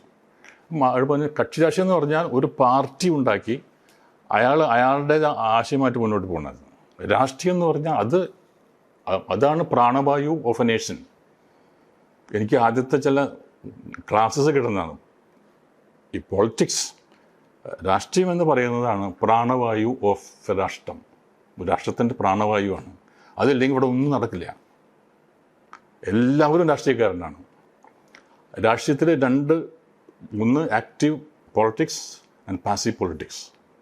ആക്റ്റീവ് പൊളിറ്റിക്സ് എന്ന് പറഞ്ഞാൽ ഏതോ ഒരു ആശയത്തിൻ്റെ പേരിൽ എന്തെങ്കിലും ജനങ്ങൾക്ക് നന്മ ചെയ്യാനായിട്ട് വരുന്ന ചില ആൾക്കാരുണ്ട്. അവർ കുറേ നന്മകൾ ചെയ്തതിന് ശേഷം അവരെല്ലാം കൂടി ഒത്തുകൂടിയിട്ട് ഒരു ഗ്രൂപ്പ് ഉണ്ടാക്കി ഈ അവരുടെ നന്മ ഇനി പ്രോഗ്രസ് ചെയ്യാൻ വേണ്ടതായ കാര്യങ്ങളും ഒക്കെ കൂട്ടിച്ചേർത്തിട്ട് ഉണ്ടാക്കുന്ന ഒരു സംഗതിനെയാണ് ആക്റ്റീവ് പൊളിറ്റിക്സ് എന്ന് പറയുന്നത്. പാസീവ് പൊളിറ്റിക്സ് ഉണ്ട്. അതെന്ന് പറയുന്നത് ഇപ്പം ഞാൻ പറയാം, ഒരു എക്സാമ്പിൾ പറയാം. നിങ്ങളെല്ലാം പാസീവ് പൊളിറ്റീഷ്യൻസ് ആണ്. You are also doing a service to the nation as a media person, അല്ലേ? അതാണ് പറഞ്ഞത്. അത് പിന്നീട് ആരാ പറഞ്ഞു കേട്ടതെന്ന് അറിയാം. ഈ ബാലചന്ദ്ര രാജ എന്ന് പറയുന്ന ഹെഡ് മാസ്റ്റർ അന്ന് എന്നോട് പറഞ്ഞെങ്കിലും പിന്നീട് ഞാൻ ഒരേ ഒരാളുടെ വായന അത് കേട്ടത് നമ്മുടെ അബ്ദുൽ കലാം. അബ്ദുൽ കലാം ഞാൻ ഒരുപാട് വായിക്കുന്നുള്ളൂ. ഞാൻ അദ്ദേഹത്തിൻ്റെ ഒരു സ്പീച്ചിൽ പറഞ്ഞു ഇതേ കാര്യം തന്നെയാണ് അദ്ദേഹം പറഞ്ഞത്. I am a passive politician and the active politicians are the person who make issues, take care of the interests of the and the welfare of the people. So I am also a politician, but passive. As a president, I have to do my duty. My duty is my job. അങ്ങനെയാണ് എനിക്കത് അങ്ങനെ കിട്ടിയത്. അപ്പോൾ അന്ന് രാഷ്ട്രത്തിന് അല്ല ഈ ബാലചന്ദ്ര രാജ ഞങ്ങളോട് പറഞ്ഞു വെച്ചാൽ അന്ന് ഞങ്ങൾക്ക് 4 കളേഴ്സ് ഉണ്ട്. പാർട്ടിക്ക് പകരം 4 colours, white, yellow, red and green. അങ്ങനെ 4 ഗ്രൂപ്പ്. ഞങ്ങൾ 4 പാർട്ടി ഉണ്ടാവും. 4 പാർട്ടി ഉണ്ടാകത്ത് ഇലക്ഷൻ നിൽക്കും. ഇലക്ഷൻ നിന്ന് കഴിഞ്ഞാൽ ജയിക്കുന്ന അവർ ഭരണത്തിലും തോൽക്കുന്നവർ പ്രതിപക്ഷത്തിലും. ഞങ്ങൾ അസംബ്ലി ഉണ്ടായിരുന്നു. എൻ്റെ 10th സ്റ്റാൻഡേർഡിൽ ഞങ്ങൾ അസംബ്ലി ഉണ്ട് നമ്മുടെ വീട്ടിൽ. അതായത് അവിടുത്തെ ഒരു കാരണവശാലും പുറത്തുനിന്ന് ആരും വരാൻ പാടില്ല, ഇവിടുന്ന് അങ്ങോട്ടും പോകാൻ പാടില്ല. അകത്ത് എന്തെങ്കിലും ഇഷ്യൂസ് ഉണ്ടെങ്കിൽ ലൈക്ക് ഈ ആർട്സ് ക്ലബ്ബ്, അതുപോലെ പിന്നെ യൂത്ത് ഫെസ്റ്റിവൽ അങ്ങനെയൊക്കെ ഉണ്ടെങ്കിൽ നമ്മളെല്ലാം കൂടി ഇരുന്നിട്ട് ഈ പ്രോഗ്രാമിനെ പറ്റി ചർച്ച ചെയ്യും. അതിന് ഒപ്പോസിഷൻകാർ പോലെ അത് വേണ്ടാന്ന് പറയും, അല്ല ഇത് വേണമെന്ന് പറയും. അങ്ങനെയുള്ള ഒരു വളരെ കൺസ്ട്രക്റ്റീവായിട്ടുള്ള ഒരുപാട് കാര്യങ്ങൾ എന്നാണ് ചെയ്തിരുന്നത്. അങ്ങനെ നിൽക്കുമ്പോൾ SSLC പഠിക്കുന്ന സമയത്ത് അന്ന് അവിടെ സമരങ്ങളിൽ ഞങ്ങളുടെ സ്കൂളിൽ സമരമില്ല, സമരം ചെയ്യാൻ പാടില്ല. അപ്പോൾ ഞങ്ങൾ കേട്ടു സെൻറ്റ് തോമസ് ബോയ്സ് ഹൈസ്കൂളിൽ സമരം ഉണ്ടെന്ന് കേട്ടു. അപ്പോൾ നമ്മൾക്കൊരു ഗ്രൂപ്പ് ഉണ്ടായിരുന്നു, നമുക്ക് സമരം കാണാൻ പോകുന്നത് പറഞ്ഞു. എന്താണ് സമരം നമുക്കറിയില്ല. അങ്ങനെ ഞങ്ങളൊക്കെ കൂടിയിട്ട് സമരം കാണാനായിട്ട്. അപ്പോൾ എൻ്റെ മോഡൽ സ്കൂളിൻ്റെ ഒരു കിലോമീറ്റർ അപ്പുറത്താണ് സെൻറ്റ് തോമസ് കോളേജ്. അവിടേക്ക് ഞങ്ങൾ വരികയാണ്. അവിടെ വന്ന് ഒരു ടേണിങ് കഴിഞ്ഞാലാണ് സെൻറ്റ് തോമസ് കോളേജ് കാണുന്നത്. അവിടെ ഗേറ്റ് അതൊക്കെ ഉണ്ട്, കോളേജൊക്കെ ഉണ്ട്. ഞങ്ങളിങ്ങനെ ടേൺ ചെയ്ത് വന്ന സമയത്ത് അവിടെ വലിയൊരു കമ്മോഷൻ ഇസ് ഗോയിങ് ഓൺ. ഭയങ്കര അങ്ങോട്ട് ആൾക്കാർ ഓടുന്നു, ഭയങ്കര അടിപൊളി നടന്നുകൊണ്ടിരിക്കുക. കുറേ സ്റ്റുഡൻസിനെ ആരൊക്കെ തല്ലുന്നുണ്ട്. അപ്പോൾ അതിൻ്റെ ഒരു മെയിൻ ഗേറ്റ്, ആ മെയിൻ ഗേറ്റിൻ്റെ തൊട്ടപ്പുറത്തൊരു പോസ്റ്റ് ബോക്സ് ഉണ്ട്. ഇപ്പോൾ അതില്ല. പണ്ടൊക്കെ ഒരു ചുവന്ന പോസ്റ്റ് ബോക്സിലാണ് നമ്മൾ എഴുത്തുകളിടുക. ലവ് ലെറ്ററൊക്കെ പണ്ടത്തെ ലവ് ലെറ്ററൊക്കെ അങ്ങനെ ഇടുമല്ലോ. അങ്ങനത്തെ ഒരു സ്ഥാനം ഉണ്ടായിരുന്നു. ഞാനിപ്പോഴും ഓർക്കുന്നുണ്ട്, ആ പോസ്റ്റ് ബോക്സിൻ്റെ അടുത്ത് ഒരു വെളുത്ത് ഒരു മനുഷ്യൻ, മെലിഞ്ഞൊരു മനുഷ്യൻ, വൈറ്റ് ആൻഡ് വൈറ്റ് ഇട്ടിട്ട് ഇവിടെ നിന്ന് ചോര ഒലിക്കുന്നുണ്ട്. എങ്കിൽ കൂടി ഈ അടി കൊള്ളുന്ന ഈ വിദ്യാർത്ഥികളെ രക്ഷപ്പെടുത്തിക്കൊണ്ട് നിൽക്കുന്ന ഒരാൾ, അയാൾക്ക് വേണമെങ്കിൽ അവിടെ നിന്ന് ഓടി രക്ഷപ്പെടാം. പക്ഷേ അയാൾ രക്ഷപ്പെടാം, ഞങ്ങൾ നോക്കിക്കൊണ്ടിരിക്കുക. അയാൾക്ക് വേണമെങ്കിൽ ഇവിടെ നിന്ന് മാറി ഓടി രക്ഷപ്പെടാം. പക്ഷേ അയാൾ മാറാതെ ഓരോ കുട്ടികളും എടുത്ത് അങ്ങോട്ട് പോടാന്ന് പറഞ്ഞ് വരുന്ന ആൾക്കാരെ തടയുന്നു. എനിക്ക് അപ്പം എൻ്റെ മനസ്സിൽ ഭയങ്കരമായിട്ടൊരു ഇംപ്രഷൻ വന്നു. Something സ്ട്രക്ക് me in my life, in my brain. അങ്ങനെ ഞങ്ങൾ ആരാണെന്ന് മനസ്സിലായില്ല, നമുക്കറിയില്ല. പിറ്റേ ദിവസമാണ് ഞാൻ അറിഞ്ഞത് അദ്ദേഹമാണ് VM സുധീരൻ എന്ന് പറയുന്ന ഒരു അന്നത്തെ യൂത്ത് കോൺഗ്രസിൻ്റെ ലീഡറായിരുന്നു. അങ്ങനെ അപ്പോൾ എനിക്ക് ഭയങ്കരമായിട്ടൊരു ഇത് തോന്നി. കാരണം സ്വന്തം ജീവനും ശരീരവും നോക്കാതെ മറ്റുള്ള സ്റ്റുഡൻസിനെ രക്ഷപ്പെടുത്താൻ വേണ്ടി ശ്രമിക്കുന്ന ഒരു സുധീരൻ തന്നെയാണ്, സുധീരനായ ഒരു ധീരൻ. എനിക്ക് ഭയങ്കര ഇമ്പ്രസീവായി. അതിനുശേഷം ഞാൻ കോളേജിൽ വന്നപ്പോൾ നാച്ചുറലി KSUവിൽ ഞാൻ ചേർന്നു. അപ്പോൾ ഒന്നും നോക്കേണ്ട കാര്യമില്ല. അന്ന് KSU ആണ് ഭയങ്കര സ്ട്രോങ്. SFI ഒക്കെ വന്നുകൊണ്ടിരിക്കുന്നുള്ളൂ. അങ്ങനെ ഞാൻ ഇതിൽ കോൺഗ്രസ് ചേർന്നതിൽ ഒരുപാട് കാര്യങ്ങളൊക്കെ ചെയ്തു. അപ്പോൾ ഈ KSUവിൻ്റെ സംസ്ഥാന സമ്മേളനമൊക്കെ പോവും. എനിക്ക് ഒരു പോസ്റ്റൊന്നും കിട്ടിയിട്ടില്ല, ഒരു ഭാരവാഹിക്ക്. പക്ഷേ ഭയങ്കര അഗ്രസീവായിട്ട് ഞാൻ അന്ന് ഈ 5 വർഷം ഞങ്ങളോട് അത് VM സുധീരൻ പലപ്പോഴും എന്നെ കാണുമ്പോഴൊക്കെ പറയും, ചിലപ്പോൾ സ്റ്റേജിൽ എന്നെ കാണുമ്പോൾ പറയും, ഇയാൾ ഞങ്ങളുടെ ഒരു വലിയൊരു ഫയർ ബ്രാൻഡായിട്ടുള്ള ഒരു ലീഡറായിരുന്നു അന്ന് എന്നൊക്കെ പറയാറുണ്ട്. അങ്ങനെയാണ്. അപ്പോൾ എന്നെ ഒരു രാഷ്ട്രീയക്കാരൻ ആക്കിയത് എനിക്ക് ഇപ്പോഴും ധൈര്യമായിട്ട് പറയാം VM സുധീരനാണ്. അദ്ദേഹത്തിൻ്റെ ആദർശങ്ങൾ, അദ്ദേഹത്തിൻ്റെ ആ ഒരു ചില കാര്യങ്ങളിലുള്ള വാശി, അതൊക്കെ എന്നെ വളരെയധികം ആകർഷിച്ചിട്ടുണ്ട്. അങ്ങനെയാണ് ഞാൻ ഇതിനകത്ത് രാഷ്ട്രീയത്തിൽ വന്നത്. ലീഡറായിട്ട് എന്തോ ബന്ധം ഫാദറിനുണ്ടായിരുന്നു? ഉണ്ടായിരുന്നു. റിലേഷൻഷിപ്പ് അല്ല, കാരണം അച്ഛൻ പബ്ലിക് പ്രോസിക്യൂട്ടർ ആയിരുന്നല്ലോ, അസിസ്റ്റൻറ്റ് പബ്ലിക് പ്രോസിക്യൂട്ടർ അച്ഛൻ. അപ്പോൾ ലീഡറിൻ്റെ ഒരു കേസ് ഒന്നുകൂടിക്കുന്നതെന്ന് അന്ന് എന്തോ വലിയൊരു എനിക്ക് ഓർമ്മയില്ല എന്താണെന്നാൽ വലിയ പ്രമാദമായ ഒരു കേസ് ഉണ്ടായിരുന്നു. അതിന് APP ആയിട്ട് ആണ് അച്ഛൻ ഓപ്പോസിറ്റായിട്ട് നിൽക്കുന്നത്. അദ്ദേഹം അക്യൂസ്ഡാണ്. അച്ഛൻ എതിരായിട്ട് നിൽക്കുന്ന ഒരാളാണ്. ആ സമയത്തുണ്ടായ ഒരു അറ്റാച്ച്മെൻ്റ് ഉണ്ടായിരുന്നു. അപ്പോൾ എൻ്റെ അച്ഛൻ എന്ന് വെച്ചാൽ ഭയങ്കര ഒരു സത്യസന്ധനായ ഒരു മനുഷ്യൻ. അച്ഛന് ഒരിക്കലും ഒരു വക്കീലാവാൻ യോഗ്യതയില്ല എന്ന് ഞാൻ എപ്പോഴും പറയാറുണ്ട്. ഞാൻ അമ്മോട് പറയും, ഇങ്ങനെ നടന്ന അച്ഛൻ ഒരക്ഷരം പറയില്ല. ന്യായം, നീതി, സത്യം, മര്യാദ വിട്ടിട്ടുള്ള കളി അച്ഛനില്ല. ആ സമയത്തുള്ള അവരുടെ വലിയ ബന്ധമായിരുന്നു. അപ്പോൾ അദ്ദേഹത്തിന് വലിയ ഇഷ്ടമാണ്. എന്ത് കാര്യം ഉണ്ടെങ്കിലും അച്ഛനെ വിളിക്ക് ചോദിക്കുകയൊക്കെ ചെയ്യായിരുന്നു. വലിയ നല്ല ബന്ധങ്ങളായിരുന്നു അവർ തമ്മിലുള്ളത്. കേരളത്തിൽ കമ്മ്യൂണിസ്റ്റ് പാർട്ടികളുണ്ട്, KSUവിൽ വരുന്നു, സ്വന്തം പാർട്ടി ഉണ്ടാക്കുന്നു, ഫൈനലി ഒരു BJPയിലേക്ക് എത്തിച്ചേരുന്നു. അതിലെവിടെയെങ്കിലും ഒരു കോൺഫ്ലിക്റ്റ് ഉള്ളതായിട്ട് തോന്നിയിട്ടുണ്ടോ? അതിനെന്തെങ്കിലും കാരണങ്ങളുണ്ടോ? അല്ല, അതിനൊരു കോൺഫ്ലിക്റ്റ് ഞാൻ കാണുന്നില്ല. അതിനൊരു കോൺഫ്ലിക്റ്റ് ആയിട്ട് ഞാൻ ഒന്നും കാണുന്നില്ല. കാരണം വെച്ചാൽ ഞാൻ KSUവിലായിരുന്നു. ആ KSUവിൽ എന്ന് കാരണം വെച്ചാൽ ഞാൻ VM സുധീരൻ എന്ന് പറയുന്ന ഒരു നേതാവിൻ്റെ ആ ക്യാരക്ടർ, അദ്ദേഹത്തിൻ്റെ പെരുമാറ്റം, അദ്ദേഹത്തിൻ്റെ ആദർശം, അദ്ദേഹത്തിൻ്റെ ആശയങ്ങളിൽ മാത്രം വിശ്വസിച്ചിട്ടാണ് ഞാൻ KSUവിൽ ചേർന്നത്. അതിനുശേഷം ഞാൻ കുറേ കാര്യങ്ങൾ നിർത്തി. അപ്പോൾ എൻ്റെ BSc കഴിഞ്ഞ ശേഷം ഞങ്ങളൊരു 8 പേരുണ്ടായിരുന്നു. ഈ രാഷ്ട്രീയത്തിൽ ഞങ്ങൾ KSUവിൽ പഠിക്കുന്ന 8 പേരുണ്ടായിരുന്നു. അപ്പോൾ ഞങ്ങൾക്ക് ആലോചിച്ചു, ഇനിയിപ്പോൾ നമുക്ക് നമ്മുടെ ഈ കലാലയ ജീവിതം കഴിഞ്ഞു, ഇനിയിപ്പോൾ നമ്മൾ ഒരു രാഷ്ട്രീയമായിട്ട് ഇനി പോകേണ്ട കാര്യമില്ല. കാരണം ഇവിടെ നമ്മൾക്ക് VM സുധീരൻ, മറ്റേ ഉമ്മൻചാണ്ടി, അങ്ങനത്തെ ലീഡേഴ്സൊക്കെ ഇവിടെ ഉണ്ട്, വയലാർ രവി, അങ്ങനെയുള്ള യൂത്ത് കോൺഗ്രസിൻ്റെ ഒക്കെ ആൾക്കാരുണ്ട്. ഇനിയിപ്പോൾ നമ്മൾ വെറുതെ അവരുടെ കൂടെ നടക്കേണ്ട ആവശ്യമില്ല. അവരൊക്കെ വലിയ നേതാക്കന്മാരാവും, അവർ അധികാരസ്ഥാനത്തിലെത്തും. അപ്പോൾ ഇന്ന് അവർ നമ്മളെ പഠിപ്പിച്ച ആശയങ്ങളും ആദർശങ്ങളും അവർ അധികാരസ്ഥാനത്തിലെത്തുമ്പോൾ അവർ ചെയ്തോളും എന്നുള്ളതാണ് നമ്മൾ വിശ്വസിച്ചത്. മനസ്സിലായില്ലേ? അപ്പോൾ ഞാൻ പറഞ്ഞു, നമുക്കൊരു കാര്യം ചെയ്യാം, ഇനിയിപ്പോൾ നമ്മളുടെ ആവശ്യം അവർക്കില്ല, നമുക്ക് നമ്മുടേതായ വഴിക്ക് പോകാം എന്ന് പറഞ്ഞിട്ടാണ് നമ്മൾ ഓരോ വഴിക്കുകൾ പോയി. ഞാനെങ്ങനെ ഈ സിനിമയിൽ വന്നു, അന്ന് എൻ്റെ ഈ 8 പേരും 8 മേഖലകളിലേക്ക് പോകും. ഒരാൾക്കത് അമേരിക്കയിൽ പോയി, ലണ്ടനിൽ പോയി, എല്ലാവരും അങ്ങോട്ട് വേർപിരിഞ്ഞ് പോയി. അവരൊക്കെ പോയിട്ട് അവരത് അവസാനിപ്പിച്ചു, അവരുടെ ഈ രാഷ്ട്രീയം അവസാനിപ്പിച്ചു. പക്ഷേ എൻ്റെ മനസ്സിൽ ഒരു അസ്വസ്ഥതയുണ്ട്, ഒരു സമാന്തരമായ ഒരു അസ്വസ്ഥത. അന്നുണ്ടായിരുന്ന അസ്വസ്ഥത പിന്നെ നിലനിന്നു, അത് പോയില്ല. അവരിലൊക്കെ അത് പോയി, എല്ലാം കൈമോശം പോയി. എനിക്ക് മാത്രം ആ അസ്വസ്ഥത നിലനിന്നു. അപ്പോൾ ഞാൻ പിന്നെ തമിഴ്, തെലുങ്ക്, കന്നഡ, മലയാളം എല്ലാ പടങ്ങളും ചെയ്തുകൊണ്ടിരിക്കുമ്പോൾ ഈ 4 സംസ്ഥാനങ്ങളിലും എനിക്ക് കോണ്ടാക്റ്റ് ഉണ്ട്, ലൈഫായിട്ടുള്ളൊരു കോണ്ടാക്റ്റ് ഉണ്ടായിരുന്നു. അപ്പോൾ ഞാൻ പലപ്പോഴും ആലോചിക്കും, അപ്പോൾ അപ്പോഴേക്കും എന്താണെന്ന് വെച്ചാൽ നമ്മൾ ഇവരൊക്കെ അധികാര സ്ഥാനത്തിൽ എത്തിക്കഴിഞ്ഞിരിക്കുന്നു. AK ആൻ്റണി, പിന്നെ VM സുധീരൻ, ഉമ്മൻചാണ്ടിയൊക്കെ അധികാര സ്ഥാനത്തിൽ എത്തിക്കണം, മിനിസ്റ്റേഴ്സായി അവരുടെ ഭരണകൂടം നടത്തിക്കൊണ്ടിരിക്കുന്നു. അപ്പോൾ എൻ്റെ ചിന്ത എന്ന് വെച്ചാൽ, നമ്മൾ അന്ന് വിശ്വസിച്ചിരുന്ന ഈ നേതാക്കന്മാരുടെ പോക്ക് കണ്ടപ്പോൾ എനിക്കത് സങ്കടം തോന്നി. അത് ഉൾക്കൊള്ളാൻ പറ്റിയില്ല. ഞാൻ പറഞ്ഞു, അവർ നമ്മളിൽ ഉയർത്തിയ കുറേ ആശയങ്ങളുണ്ട്, ആദർശങ്ങളുണ്ട്. ഇപ്പോൾ അതെല്ലാം കൈവിട്ട് പോയിരിക്കുന്നു, അവർക്കത് കൈമോശം വന്നിരിക്കുന്നു. ഇപ്പോൾ അവർ ഒഴുക്കിനെതിരെ നീന്തുന്നതിന് പകരം ഒഴുക്കിനോടൊപ്പം ഒലിച്ചു പോകുന്നൊരു സംഗതി ഞാൻ കാണാണ്. അപ്പോൾ അവർ നിസ്സഹായരായിട്ട് നിൽക്കുകയാണ്.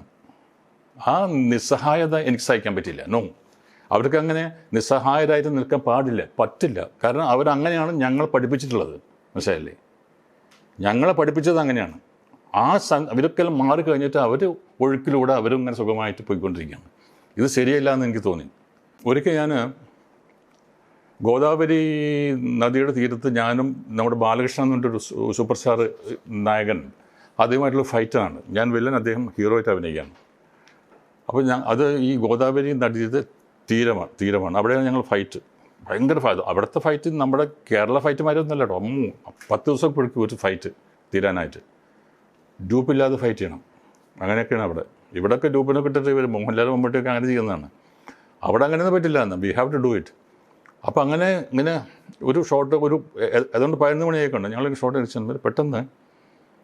അപ്പോൾ എന്താണെന്ന് വെച്ചാൽ ഇവിടുന്ന് ഞങ്ങൾ ഫൈറ്റ് ചെയ്ത് നടക്കുന്ന സമയത്ത് ഇവർ ഈ ഭൂമിക്കടിയിൽ ബോംബ് വെച്ചിട്ടുണ്ട് പല സ്ഥലങ്ങളിലും.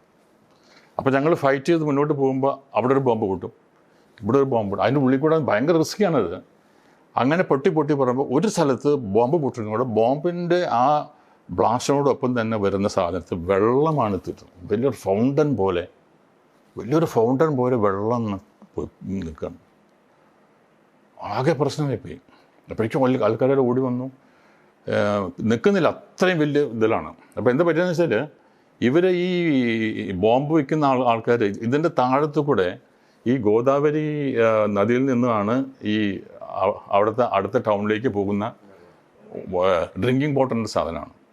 അതിൻ്റെ സൈഡിൽ കൊണ്ട് വെച്ചു, അറിഞ്ഞില്ല ഇയാൾ, അത് പൊട്ടിപ്പോയി. ഇതിങ്ങനെ പറഞ്ഞ് അവർ നിൽക്കുന്ന സമയത്ത് ഒരു 10 മിനിറ്റ് ആയപ്പോഴേക്കും പോലീസ് ജീപ്പ് എത്തി. Police jeep SI and team എത്തി. ഒരു അനദർ 10 മണിക്ക് ഫയർ എഞ്ചിൻ. അങ്ങനെ സകല പാരാഫർണിയല്ല കംപ്ലീറ്റ് അവിടെ വെച്ചാൽ വരുന്നു, ഇത് വേറൊരു ക്രെയിൻ വെച്ച് ഇത് മാറ്റുന്നു, വേറൊരു ക്രെയിൻ വെച്ച് വയ്ക്കുന്നു, ഇതെല്ലാം വെച്ച് 2 മണിയായപ്പോൾ ഇത് ശരിയാക്കി. ഈ പ്രശ്നം ശരിയാക്കി. അപ്പോൾ കളക്ടറുണ്ട് അവിടെ, അവിടുത്തെ എൻജിനീയർമാരുണ്ട്, എല്ലാവരും അവിടെ ആ സമയത്ത് അവിടെ ഉണ്ട്. അപ്പോൾ എനിക്കിത് വലിയൊരു അത്ഭുതമായി. അങ്ങനെ നിൽക്കുന്ന സമയത്ത് അപ്പോൾ ഞാൻ SI എടുത്ത് പോയി ചോദിച്ചു, എങ്ങനെയാണ് നിങ്ങൾക്കിത് പറ്റുന്നത്? നമുക്കറിയാമല്ലോ, നമ്മുടെ രാജ്യത്തിനെ പറ്റി നമുക്ക് അറിയാമല്ലോ. ഞാൻ ആലോചിച്ചത് എന്താണ് ഇതിൻ്റെ റിസ്ക്. അപ്പോൾ ചന്ദ്രബാബു നായിഡുവാണ് അവിടുത്തെ CM. അപ്പോൾ ഈ SI യോട് പറഞ്ഞു വെച്ചാൽ, ഇപ്പോൾ നിങ്ങൾ കണ്ടല്ലോ ഈ സാധനം, ഇത് പൊട്ടിക്കഴിഞ്ഞാൽ വിത്തിൻ 5 മിനിറ്റ്സ് ഈ ഇൻഫർമേഷൻ ആദ്യം കിട്ടുന്നത് ചീഫ് മിനിസ്റ്റർക്കാണ്. അയാളുടെ കമ്പ്യൂട്ടറിലെത്തും സാധനം, ഇൻഫർമേഷൻ. ഈ സ്ഥലത്ത് ഇന്ന ഗോദാവരി തീരത്ത് ഒരു ബോംബ് ബ്ലാസ്റ്റ് നടന്നിട്ടുണ്ട്, അത് പൊട്ടി അവിടുത്തെ ഡ്രിങ്കിങ് വാട്ടർ പ്രോബ്ലം ആയിരിക്കും എന്നുള്ളത്. അത് അദ്ദേഹത്തിൻ്റെ ഞങ്ങൾക്ക് കിട്ടുന്നതിന് മുമ്പ് CMന് കിട്ടും. നേരെ അപ്പോൾ ആ CM കിട്ടിക്കഴിഞ്ഞാൽ അവിടുത്തെ ഏറ്റവും നിയറസ്റ്റ് പോലീസ് സ്റ്റേഷനിലേക്ക് അദ്ദേഹം വിളിക്കും. He will call my number. Suppose ഞാൻ ആ ഫോൺ എടുത്ത് ഹലോ പറഞ്ഞാൽ ഓൺ ദി സ്പോട്ട് സസ്പെൻഷനാണ്. പിന്നെ ചോദിക്കുന്നറിയോ, തനിക്ക് എന്താണ് അവിടെ ജോലി? ഇവിടെ ഒരു ബോംബ് പൊട്ടിയിരിക്കുന്നു, താൻ എന്ത് തേങ്ങയ്ക്ക് അവിടെ ഇരിക്കുന്നു ചോദിക്കും.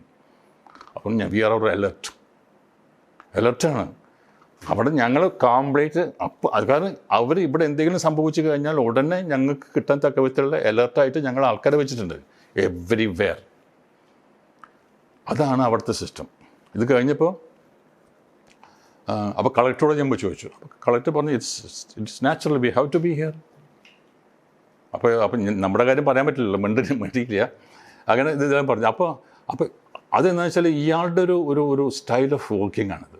അവരുടെ ആ അലർട്ട്നെസ് ഒരു മനസ്സിലായി. അങ്ങനെയൊക്കെ നമ്മുടെ നാട്ടിൽ അങ്ങനെ ഒന്നും ഉണ്ടായിരുന്നു. നമ്മൾ എന്തായിരിക്കും ഇപ്പോൾ കണ്ടില്ല, ഇപ്പോൾ റോഡുകളൊക്കെ ഒന്ന് ആലോചിച്ച് നോക്കും. അപ്പോൾ ഇതൊരു അസ്വസ്ഥതയാണ് എനിക്ക് മനസ്സിലായത്. ഇത് അപ്പോൾ ഞാൻ ഈ 4 സംസ്ഥാനങ്ങളിലും പോയി ജീവിച്ചപ്പോൾ ഞാൻ അവിടുത്തെ അവസ്ഥകൾ ഞാൻ പറയണം മനസ്സിലാണ്. അപ്പോൾ അതേപോലത്തെ ഒരു സംഗതി ഇവിടെ വേണമല്ലോ. എന്തുകൊണ്ട് പറ്റില്ല എന്നുള്ളതാണ്. അവിടെ പറ്റില്ലല്ലോ, അത് കേരളമല്ലേ എന്നൊന്നും പറഞ്ഞിട്ട് that is why lame excuses. ഇത് നമ്മുടെ കേരളത്തിലും നടക്കില്ല, അതൊന്നും കേരളത്തിലും നടക്കും. There is a commitment, there is a good will, there is a political will, we can do all these things. അത് എന്തുകൊണ്ട് നടക്കുന്നില്ല എന്നാണ്. അങ്ങനെ എൻ്റെ ചിന്ത, ആ ഒരു അസ്വസ്ഥതയാണ് എനിക്ക് തോന്നി. ഈ കോൺഗ്രസ്സിൽ നിന്നിട്ട് ഒരു പ്രയോജനമില്ല മനസ്സിലായി. ഞാനൊരു മീറ്റിങ്ങിൽ VM സുധീരനൊക്കെ ഉള്ള ഇവിടെ വാടാനപ്പള്ളിയിൽ ഒരു മീറ്റിംഗ് ഉണ്ടായിരുന്നു. ആ മീറ്റിങ്ങിൽ ഒരു അനുശോചന യോഗമാണ്. അപ്പോൾ VM സുധീരൻ ഇങ്ങനെ പ്രസംഗിച്ചുകൊണ്ടിരിക്കുന്ന സമയത്താണ് ഞാൻ കുറച്ച് ലേറ്റായിട്ട് ഞാൻ വന്നത്. അപ്പോൾ അദ്ദേഹം പറഞ്ഞു, ഇതാ വരുന്നു എൻ്റെ ഒരു ശിഷ്യനാണെന്നൊക്കെ പറഞ്ഞ് എന്നെ അവർ വന്ന് ഇരുന്നു. അങ്ങനെ ഇരുന്നു. അപ്പോൾ ഞാൻ എൻ്റെ മനസ്സിൽ മുഴുവൻ ഒരു ഒരുതരം വൈരാഗ്യം ഉണ്ടായിരുന്നു ഇവരെ കാണുമ്പോൾ. കാരണം വെച്ചാൽ ഞങ്ങളെ പറ്റിക്കല്ലേ ഇവർ ചെയ്ത്. ഞങ്ങൾ ഈ 8 പേര് ആത്മാർത്ഥമായി 5 വർഷം KSUവിന് വേണ്ടി വർക്ക് ചെയ്തു, ഈ കോൺഗ്രസ്സിന് വേണ്ടി വർക്ക് ചെയ്തു. അപ്പോൾ അവർ കുറേ ആശയങ്ങൾ ഞങ്ങളിൽ ഇഞ്ചക്റ്റ് ചെയ്തു. ഇതെല്ലാം കഴിഞ്ഞിട്ട് അവരങ്ങോട്ട് പോയപ്പോൾ അവർക്ക് സാധനങ്ങൾ കിട്ടിയപ്പോൾ ഇതെല്ലാം മറന്നുപോയി അവർ. അപ്പോൾ ഞാൻ എൻ്റെ സ്പീച്ചിൽ ഞാൻ പറഞ്ഞു, പലപ്പോഴും VM സുധീരൻ അദ്ദേഹം പറയുന്നുണ്ട് നമുക്കൊന്നും ചെയ്യാൻ പറ്റുന്നില്ല ഇവിടുത്തെ സിസ്റ്റം അതാണ് എന്നൊക്കെ പറയുന്നത്. അത് സിസ്റ്റം അതാണ്. ഞാൻ പറഞ്ഞു, നിങ്ങളൊക്കെ MLA ആയാലും മിനിസ്റ്റർ ആയാലും ജനങ്ങൾ നിങ്ങളെ വോട്ട് ചെയ്ത് ജയിപ്പിച്ചിട്ട് അസംബ്ലിയിൽ കൊടുത്തിട്ടുണ്ടെങ്കിൽ എന്തിനാണ് അസംബ്ലി? നിങ്ങൾക്ക് അവിടെ എന്തെങ്കിലും അപാകത ഉണ്ടെങ്കിൽ അത് മാറ്റി എഴുതണം നിങ്ങൾ. If you need amendment you have to do it. അല്ലാതെ എനിക്കൊന്നും ചെയ്യാൻ പറ്റുന്നില്ല എന്ന് പറഞ്ഞ് കരയിലല്ല. അത് ഞാൻ അദ്ദേഹത്തിൻ്റെ സ്റ്റേജിൽ വെച്ചിട്ട് ഞാൻ പറഞ്ഞു. അപ്പോൾ ആ ഒരു ആംഗ്രി ഉണ്ടല്ലോ എനിക്ക്, ഒരു കോപിഷ്ഠനായ ഒരാളായിരുന്നു ഞാൻ അന്ന്. അങ്ങനെ ഞാൻ പറഞ്ഞു, ഇനി അങ്ങനെയാണെങ്കിൽ ഒരു ഇൻഡിപെൻഡൻ്റ് ആയിട്ടൊരു പൊളിറ്റിക്കൽ പാർട്ടി ഉണ്ടാക്കുന്നത് വെച്ചു. അതാണ് എൻ്റെ തീരുമാനം. അങ്ങനെ കുറേ അന്വേഷണങ്ങളിലൂടെയാണ് 2004 ഞാൻ കേരള പീപ്പിൾസ് പാർട്ടി തുടങ്ങിയത്. എൻ്റെ ആശയങ്ങൾക്കോ ആദർശങ്ങൾക്കോ ഒരു മാറ്റമില്ല. പക്ഷേ അതിൻ്റെ നടത്തിപ്പിലാണ് എൻ്റെ ഒരു പ്രശ്നം. ഇത് എങ്ങനെ ഇംപ്ലിമെൻറ്റ് ചെയ്യാൻ പറ്റും? ഇംപ്ലിമെൻറ്റ് ചെയ്യാൻ പറ്റില്ല എന്ന് പറയുന്നതിൽ അത് ഒരു ലെയിം എക്സ്ക്യൂസ്. ഇത് അവർ ഒളിച്ചോടലാണ്. യാഥാർത്ഥ്യങ്ങളിൽ നിന്ന് ഒളിച്ചോടുമ്പോഴാണ് ഇത്. അങ്ങനത്തെ ഒരു ലീഡർ നമുക്കിന്ന് ഇല്ലല്ലോ. ഇത് സ്വന്തം കാര്യം ചിന്താബാധ എന്ന് പറയുന്ന ആൾക്കാർ മാത്രമേ നമുക്ക് ഇന്നിപ്പോൾ ലീഡർഷിപ്പിലുള്ളൂ. അങ്ങനത്തെ വേറൊരു ലീഡർഷിപ്പ് നമുക്കില്ലല്ലോ. അപ്പോൾ ഈ 2004 ഞാൻ സ്വന്തമായിട്ടൊരു പാർട്ടി രൂപീകരിച്ചു. അപ്പോൾ എല്ലാ മാധ്യമ പ്രവർത്തകന്മാരും വന്നിരുന്നു. ഞാൻ ഒരു ട്രിവാൻഡ്രം പ്രസ് ക്ലബ്ബിലാണ് ഞാനിത് ആദ്യം അനൗൺസ് ചെയ്തത് 2004. അപ്പോൾ എൻ്റെ അടുത്ത്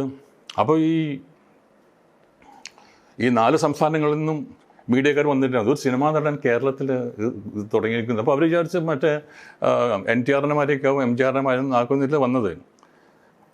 ഞാനിവിടെ ഇരുന്നിട്ട് ഒറ്റയ്ക്ക് ഒറ്റ മനുഷ്യനാണത്. ഞാൻ ഒരു കൊടി അതിന് മുമ്പിൽ വെച്ചിട്ട് ഇരിക്കുകയാണ്.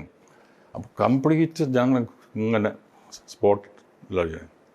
അപ്പോൾ കുറേ ചോദ്യങ്ങൾ വരുന്നുണ്ട്. എന്നോട് ചോദിച്ചു, ദേവൻ വട്ടാണല്ലേ ചോദിച്ചു. ഞാൻ പറഞ്ഞു, ശരിയാണ്, നിങ്ങൾ കറക്റ്റാണ് നിങ്ങൾ പറഞ്ഞത്, വട്ട് തന്നെയാണ്, ഭ്രാന്തനാണ്. ഞാൻ പറഞ്ഞു, ഏതെങ്കിലും ഒരു ഭ്രാന്തൻ്റെ ഭ്രാന്തമായ ഒരു ചിന്തയാണ് ലോകത്തിലെ എല്ലാ ട്രാൻസ്ഫോർമേഷനും കാരണം ഉണ്ടാക്കുന്നത്. യെസ്, ഞാൻ വട്ടനാണ്. അപ്പോൾ പിന്നെ പിന്നെ ചോദ്യങ്ങളില്ല. ഞാൻ അത് അക്സെപ്റ്റ് ചെയ്തല്ലോ. Yes, I M mad, I M lunatic. അപ്പം പിന്നെ അങ്ങനെ കുറേ ആൾക്കാർ ചോദിച്ചു. ഈ പാർട്ടി രൂപീകരിച്ചല്ലോ, സ്വന്തം ആശയങ്ങളും ഈ ചെയ്യാൻ ഉദ്ദേശിച്ച കാര്യങ്ങളും അതിനുശേഷം ചെയ്യാൻ പറ്റിയിട്ടുണ്ടോ? ഇപ്പൊ 2004 ഇലക്ഷനിൽ നിന്നു, അതിനുശേഷം പിന്നെ പാർട്ടി നവകേരള പീപ്പിൾസ് പാർട്ടിയായി. അല്ല നവകേരള എന്നല്ല, അത് വേറെ അതൊരു ചെറിയൊരു സംഗതി. കേരള പീപ്പിൾസ് പാർട്ടി ആയിട്ടാണ് ഞാൻ അന്ന് ഉണ്ടായിരുന്നത്. ഞാൻ ഇപ്പോൾ ഈ ചോദ്യം ചോദിച്ചില്ലേ, ഈ ചോദ്യം ചോദിക്കാൻ ഞാൻ പറഞ്ഞു വെച്ചാൽ ഒരുപാട് കാര്യങ്ങൾ ചെയ്തിട്ടുണ്ട്. അതിൽ അതായത് രാഷ്ട്രീയമായിട്ടുള്ള ഇടപെടലുകളുണ്ടല്ലോ, എൻ്റെ ഒരു ഇടപെടലുകൾ ഉണ്ടായിട്ടുണ്ട്. 2004, 2006 ഒന്ന് ഏറ്റവും പ്രമാദമായ സംഗതി രണ്ടാണ്. ഒന്ന് smart city, 2 Mullaperiyar dam. Mullaperiyar ഡാമിന് വേണ്ടി ഇവിടുത്തെ ഒരു രാഷ്ട്രീയ നേതാവും കാണിക്കാത്ത ചങ്കൂറ്റവും എല്ലാം ചെയ്തവനാണ് ഞാൻ. അന്ന് എൻ്റെ അടുത്ത് അപ്പോൾ ഞാൻ ഇത് ഇപ്പോൾ പൊട്ടും എന്നൊക്കെ പറഞ്ഞിട്ട് ഇങ്ങനെ ഭയങ്കരമായിട്ട് ഈ മീഡിയ ഇങ്ങനെ എടുത്ത് ബാങ്കിൽ ഫൈൽ ചെയ്ത് കാണിക്കുള്ളൂ. ഇപ്പോൾ പൊട്ടും ഇവിടെ എന്നൊക്കെ പറഞ്ഞ് ജനങ്ങളങ്ങ് ആകെ പ്രശ്നം ഉണ്ടാക്കിക്കൊണ്ടിരിക്കും. അങ്ങനെ ഞാൻ എന്താണെന്ന് വെച്ചാൽ ഇതൊന്ന് നമുക്കൊന്ന് കാണണമല്ലോ എന്ന് ഞാൻ അവിടെ പോയി മുല്ലപ്പെരിയാർ ഡാമിൻ്റെ സൈറ്റിൽ പോയി കണ്ടു. അപ്പോൾ കണ്ടപ്പോൾ ഇതൊക്കെ ആ ഒരു ഡേഞ്ചർ പോയിൻ്റൊക്കെ ഉണ്ടെങ്കിലും അത് പൊട്ടുമെന്ന് എനിക്ക് തോന്നിയിട്ടില്ല. അങ്ങനെ നിൽക്കുന്ന സമയത്ത് അന്നത്തെ പ്രേമേന്ദ്രനാണ് അന്നത്തെ മന്ത്രി. അപ്പോൾ ഈ സുപ്രീം കോടതിയിലെ കേസിൽ ഈ കേസ് വരുമ്പോഴൊക്കെ സുപ്രീം കോടതിയിലെ ജഡ്ജസിൻ്റെ ചില പരാമർശങ്ങൾ ഞാൻ എപ്പോഴും ശ്രദ്ധിക്കാറുണ്ട്. അതും ഇന്ത്യൻ എക്സ്പ്രസ്സാണ് എനിക്ക് കൂടുതൽ കിട്ടി. കാരണം അവർ കറക്റ്റായിട്ട് എഴുതും, എന്താണ് ജഡ്ജ് ഇപ്പോൾ ചോദിച്ചത് അത് കറക്റ്റായിട്ട് എഴുതും. അപ്പോൾ അതിലെ പല കാര്യങ്ങൾ അവർ ഈ ജഡ്ജസ് എപ്പോഴും ചോദിക്കുന്നൊരു ചോദ്യമുണ്ട്, നിങ്ങൾ എന്തുകൊണ്ട് തമിഴ്നാടും കേരളവുമായിട്ടൊരു എമിക്കബിൾ സെറ്റിൽമെൻറ്റുമായിട്ട് നിങ്ങളുടെ അക്രോസ് ദ ടേബിൾ ഇരുന്നുകൊണ്ട് ഇത് ചെയ്തുകൂടാ? അതിനുള്ള കാരണം അന്വേഷിച്ചപ്പോൾ എന്താ വെച്ചാൽ ഇപ്പോൾ കോൺസ്റ്റിറ്റ്യൂഷണലി തമിഴ്നാടിനാണ് ഇതിൻ്റെ അവകാശം, according to the law, according to the agreement. മനസ്സിലായില്ലേ? അപ്പോൾ അവർ പറയുന്നത് വെച്ചാൽ ഇതിൻ്റെ സംഭവം ഡേഞ്ചറസ് ആണെങ്കിലും ഇത് ലോ പ്രകാരം നമ്മൾ നോക്കിക്കഴിഞ്ഞാൽ we have to write judgement against Kerala, we can do anything else എന്നാണ് ജഡ്ജസ് പറയുന്നത്. ഇത് മനസ്സിലാക്കാനുള്ള ഒരു ബോധമോ ഒരു ഒരു ഒരു ഒരു അറിവോ നമ്മുടെ ലീഡേഴ്സിനില്ല. അപ്പോൾ ഞാനിങ്ങനെ പറഞ്ഞു നിൽക്കുന്ന സമയത്ത് ഒരിക്കൽ ഈ ഇഷ്യൂ വന്നു. അപ്പോൾ ഒരു സമയത്ത് അന്ന് മൻമോഹൻ സിംഗാണ് പ്രൈം മിനിസ്റ്റർ. അദ്ദേഹം പറഞ്ഞു ഞാൻ ജയലളിതയെ വിളിച്ച് സംസാരിക്കാം എന്ന് പറഞ്ഞു. അപ്പോൾ അതിനു മുമ്പ് പ്രേമേന്ദ്രൻ എന്നെ വിളിച്ചിട്ട് പറഞ്ഞു, ദേവൻ നിങ്ങൾക്ക് തമിഴ്നാട് ഗവൺമെൻറ്റായിട്ട് അറിയാമല്ലോ, ഇതിപ്പോൾ നമ്മൾ തമ്മിലൊരു മീറ്റിംഗ് ഒന്ന് വിളിച്ചു കൂട്ടണം, നമ്മൾ അക്രോസ് ദി ടേബിൾ ഇരുന്ന് കഴിഞ്ഞാൽ, കാരണം നിങ്ങൾക്ക് തമിഴ്നാട് ഗവൺമെൻറ്റായിട്ട് അറിയാമല്ലോ എന്ന് വെച്ചാൽ. അങ്ങനെ ഞാൻ പറഞ്ഞു ശരി, ഞാൻ നോക്കട്ടെ, ഞാനൊന്ന് പോയി നോക്കാമെന്ന് പറഞ്ഞു. അത് കഴിഞ്ഞിട്ട് ഒരാഴ്ച കഴിഞ്ഞപ്പോൾ പ്രേമേന്ദ്രൻ എന്നെ വിളിച്ചിട്ട് പറഞ്ഞു, അല്ല വേണ്ട കേട്ടോ, അതിൻ്റെ ആവശ്യം വരില്ല, ഞങ്ങൾ ഈ പ്രൈം മിനിസ്റ്റർ ഇടപെട്ടിട്ടുണ്ട്, പ്രൈം മിനിസ്റ്റർ ഇതിനകത്ത് ഇടപെട്ടിട്ടുണ്ട്. അപ്പോൾ പ്രൈം മിനിസ്റ്റർ പറഞ്ഞു വെച്ചാൽ ഞാൻ തമിഴ്നാട് CMൻ്റെ അടുത്ത് വരാൻ പറഞ്ഞിട്ടുണ്ട്, ജയിലെടുത്ത് വരാൻ പറഞ്ഞിട്ടുണ്ട്, അത് വന്നു കഴിഞ്ഞ് നമുക്ക് സോൾവ് ചെയ്യാമെന്ന് പറഞ്ഞിട്ടുണ്ട്. അപ്പോൾ ഇനി നമുക്ക് ടെൻഷൻ വേണ്ട, അവർ മീറ്റിംഗ് വേണ്ടെന്ന് പറഞ്ഞു. അപ്പോൾ ഞാൻ പറഞ്ഞു, ഞാൻ അറിയുന്ന തമിഴ്നാട് രാഷ്ട്രീയം നിങ്ങൾക്കറിയില്ല, ജയലളിത മൻമോഹൻ സിംഗ് വിളിച്ചാൽ പോകില്ല, ഉറപ്പാണെന്ന് പറഞ്ഞു. ഒരു കാരണം വെച്ചാൽ അവർ പോവില്ല, അവർ അനങ്ങില്ല. പ്രൈം മിനിസ്റ്റർ അല്ല, പ്രസിഡൻറ്റ് വിളിച്ചാലും അവർ പോകും. അങ്ങനത്തെ ഒരു സ്ട്രോങ് ലേഡിയാണ് അവർ തീരുമാനിച്ചൊരു സാധനം അവർ മാറുന്ന പ്രശ്നം ഉദിക്കുന്നില്ല. അല്ലല്ല അങ്ങനെയല്ല, അത് പ്രൈം മിനിസ്റ്റർ വിളിച്ച് പറഞ്ഞിട്ടുണ്ട് ഒരു മീറ്റിങ്ങിന് വരണം എന്ന് പറഞ്ഞു. ഞാൻ പറഞ്ഞത് വരില്ല, എന്തായാലും ദേവൻ ഇപ്പോൾ ഇടപെടണ്ട. ഞാനതങ്ങനെ വിട്ടു. അത് കഴിഞ്ഞിട്ട് വിധി വന്നല്ലോ, വിധി വന്നു. മറ്റേ 42 അടി വരെ ആക്കാം, വരെ നമുക്ക് ചെയ്യാമെന്നുള്ള വെടി വന്നു. അപ്പോൾ ഇദ്ദേഹം പ്രേമേന്ദ്രൻ എന്നെ വിളിച്ചു, ദേവൻ ഇപ്പം അങ്ങനെ ഒരു വിധി വന്നിട്ടുണ്ട്, ഇനിയിപ്പോൾ എന്ത് ചെയ്യും, ഒന്നുകൂടി ഒന്ന് ശ്രമിക്കാൻ പറ്റും എന്നെ. പിന്നെ എന്നോട് പറയാൻ ഇവർ വിളിക്കാൻ പറഞ്ഞു. ഞാൻ പോയി, കാരണം എനിക്ക് ഇൻട്രസ്റ്റ് കേരളമാണ്, എനിക്ക് ആ ഒരു ഈഗോ ഒന്നും എനിക്കില്ലല്ലോ. ഞാൻ അപ്പോൾ ജയലളിതനെ കാണാൻ ബുദ്ധിമുട്ടാണ്, അവർ അങ്ങനെയൊന്നും നമ്മളൊന്നും കാണാൻ പറ്റില്ല, അതെനിക്കറിയാം. അപ്പോൾ അന്ന് ഡെപ്യൂട്ടി ചീഫ് മിനിസ്റ്ററായിട്ട് പന്നീർസെൽവമായിരുന്നു. അപ്പോൾ ഞാൻ അദ്ദേഹത്തെ പോയി കണ്ടു, അവിടെ തമിഴ്നാട് ഫോർട്ടിൽ പോയിട്ട് ഞാൻ അദ്ദേഹത്തെ പോയി കണ്ടുകൊണ്ടു. അദ്ദേഹം പറഞ്ഞു, അമ്മ ഒരിക്കലും സമ്മതിക്കില്ല, കാരണം ഞങ്ങളുടെ കയ്യിൽ സുപ്രീം കോടതിൻ്റെ ഓർഡർ ഉണ്ടല്ലോ, കാണണമെന്ന് പറഞ്ഞ് ഇയാൾ ഓർഡർ കാണിച്ചു തരാണ്. ഇനിയിപ്പോൾ അതിന് വേറെ എന്ത് നെഗോഷിയേഷൻ്റെ ആവശ്യമില്ല, അതൊക്കെ കഴിഞ്ഞു പോയില്ലേ ദേവൻ, പിന്നെ എന്തിനാണ് നിങ്ങളിവിടെ വന്നതെന്ന് ചോദിച്ചു. ഞാൻ പറഞ്ഞു അത് അങ്ങനെയല്ല, ഇതിനകത്തൊരു ഒരു ഒരു ഒരു ഹ്യൂമാനിറ്റേറിയൻ കൺസിഡറേഷൻ വേണം. കാരണം കേരളത്തിലെ ജനങ്ങൾ ആകെ ഭീതിയിലാണ്, ഇത് പൊട്ടിക്കഴിഞ്ഞാൽ ഉണ്ടാകുന്ന അപകടത്തിനെ പറ്റിയിട്ട് അവർ ധരിപ്പിച്ചിട്ടുള്ളത് അങ്ങനെയാണ്. അതുകൊണ്ട് ഒന്ന് ചെന്ന് പറയാം. ആ സമയത്ത് തന്നെയാണ് ഇവിടെ തമിഴ്നാട്ടിലും കേരളം ബോർഡറിലൊക്കെ അടിപിടി തുടങ്ങിയിട്ടുണ്ട്. മനസ്സിലായില്ലേ, ആ ഏരിയയിലൊക്കെ ഉണ്ട് അടിപിടി. മറിച്ച് ജോയ് ആലുക്കാസിൻ്റെ സ്വർണ്ണക്കട അടിച്ചു പൊളിച്ചിട്ടുണ്ട് അവിടെ ടീനറിലുള്ളത്, അതൊക്കെ എനിക്കറിയാവുന്നതാണ്. ഞാൻ പറഞ്ഞു ഇതിങ്ങനെ വിട്ടാൽ എന്താ സംഭവിക്കുന്നത് വെച്ചാൽ തമിഴന്മാരും മലയാളിയും തമ്മിലുള്ള അടി കൂടുക, ഒരു വലിയൊരു ഒരു സിവിൽ വാറായിട്ട് ഇത് മാറും. അതുകൊണ്ട് ദയവ് ചെയ്ത് ഒന്ന് കൺസിഡർ ചെയ്യുമെന്ന് പറഞ്ഞു. അപ്പോൾ ഞാനിതിൻ്റെ സൊല്യൂഷനായിട്ടാണ് പോകുന്നത്, വെറുതെ വന്നൊരു കൺസിഡറേഷൻ. ഞാനിതിൻ്റെ സൊല്യൂഷൻ ഈ ഡാമിൻ്റെ പ്രശ്നങ്ങളെ പറ്റിയിട്ട് ഞാൻ കംപ്ലീറ്റ് എഞ്ചിനീയർമാരെ കണ്ട് സംസാരിച്ച് there is A beautiful solution, practical ഉണ്ട്. അപ്പോൾ ഞാൻ ഇദ്ദേഹത്തിനോട് എക്സ്പ്ലെയിൻ ചെയ്തു ഇതിൻ്റെ ഒരു ടെക്നിക്കൽ സയൻസ്. ഞാനത് പടം വരച്ച് കാണിച്ചു കൊടുത്തു. ഈ ഡാമിൻ്റെ ഇത് ഇത്രയുണ്ട്, അത് വെള്ളത്തിൻ്റെ അതിൻ്റെ വെള്ളം നിങ്ങൾ ഇത്രയും ഹൈറ്റിലേക്ക് വേണ്ട. ഇപ്പോൾ ഇതുണ്ടല്ലോ, ഈ തമിഴ്നാട്ടിലേക്ക് പോകുന്ന വെള്ളത്തിൻ്റെ പൈപ്പ് നിൽക്കുന്നത് കുറച്ച് ഹൈറ്റിലാണ്. അതുകൊണ്ടാണ് അവർ പറയുന്നത് ഹൈറ്റ് കുറച്ചാൽ ഇത് പോകുമെന്ന് പറയും. അപ്പോൾ ഞാൻ പറഞ്ഞു വൈ കാൻ ദിസ് ഇതിനുള്ള പൈപ്പ് ക്യാൻ ബി ലോവർഡ്. ഇതിന് ഒരു 20-25 അടി കുറച്ച് കഴിഞ്ഞാൽ ഇവിടെ അപ്പോൾ പിന്നെ എത്ര വെള്ളം വന്നാലും ഇങ്ങനെ പോയിക്കൊണ്ടിരിക്കും. അത് അവർക്ക് ഗുണം പറ്റും, കൂടുതൽ വെള്ളം കിട്ടും, റിസ്ക്കും ഇല്ല. അപ്പോൾ ഞാൻ പടം വരച്ച് അയാൾ കാണിച്ചു കൊടുക്കും, ഇതാണ് പ്രശ്നം. അപ്പോൾ അയാൾ പറഞ്ഞു, ഓ അപ്പടിയാ പരവായില്ലേ എന്ന് പറഞ്ഞു.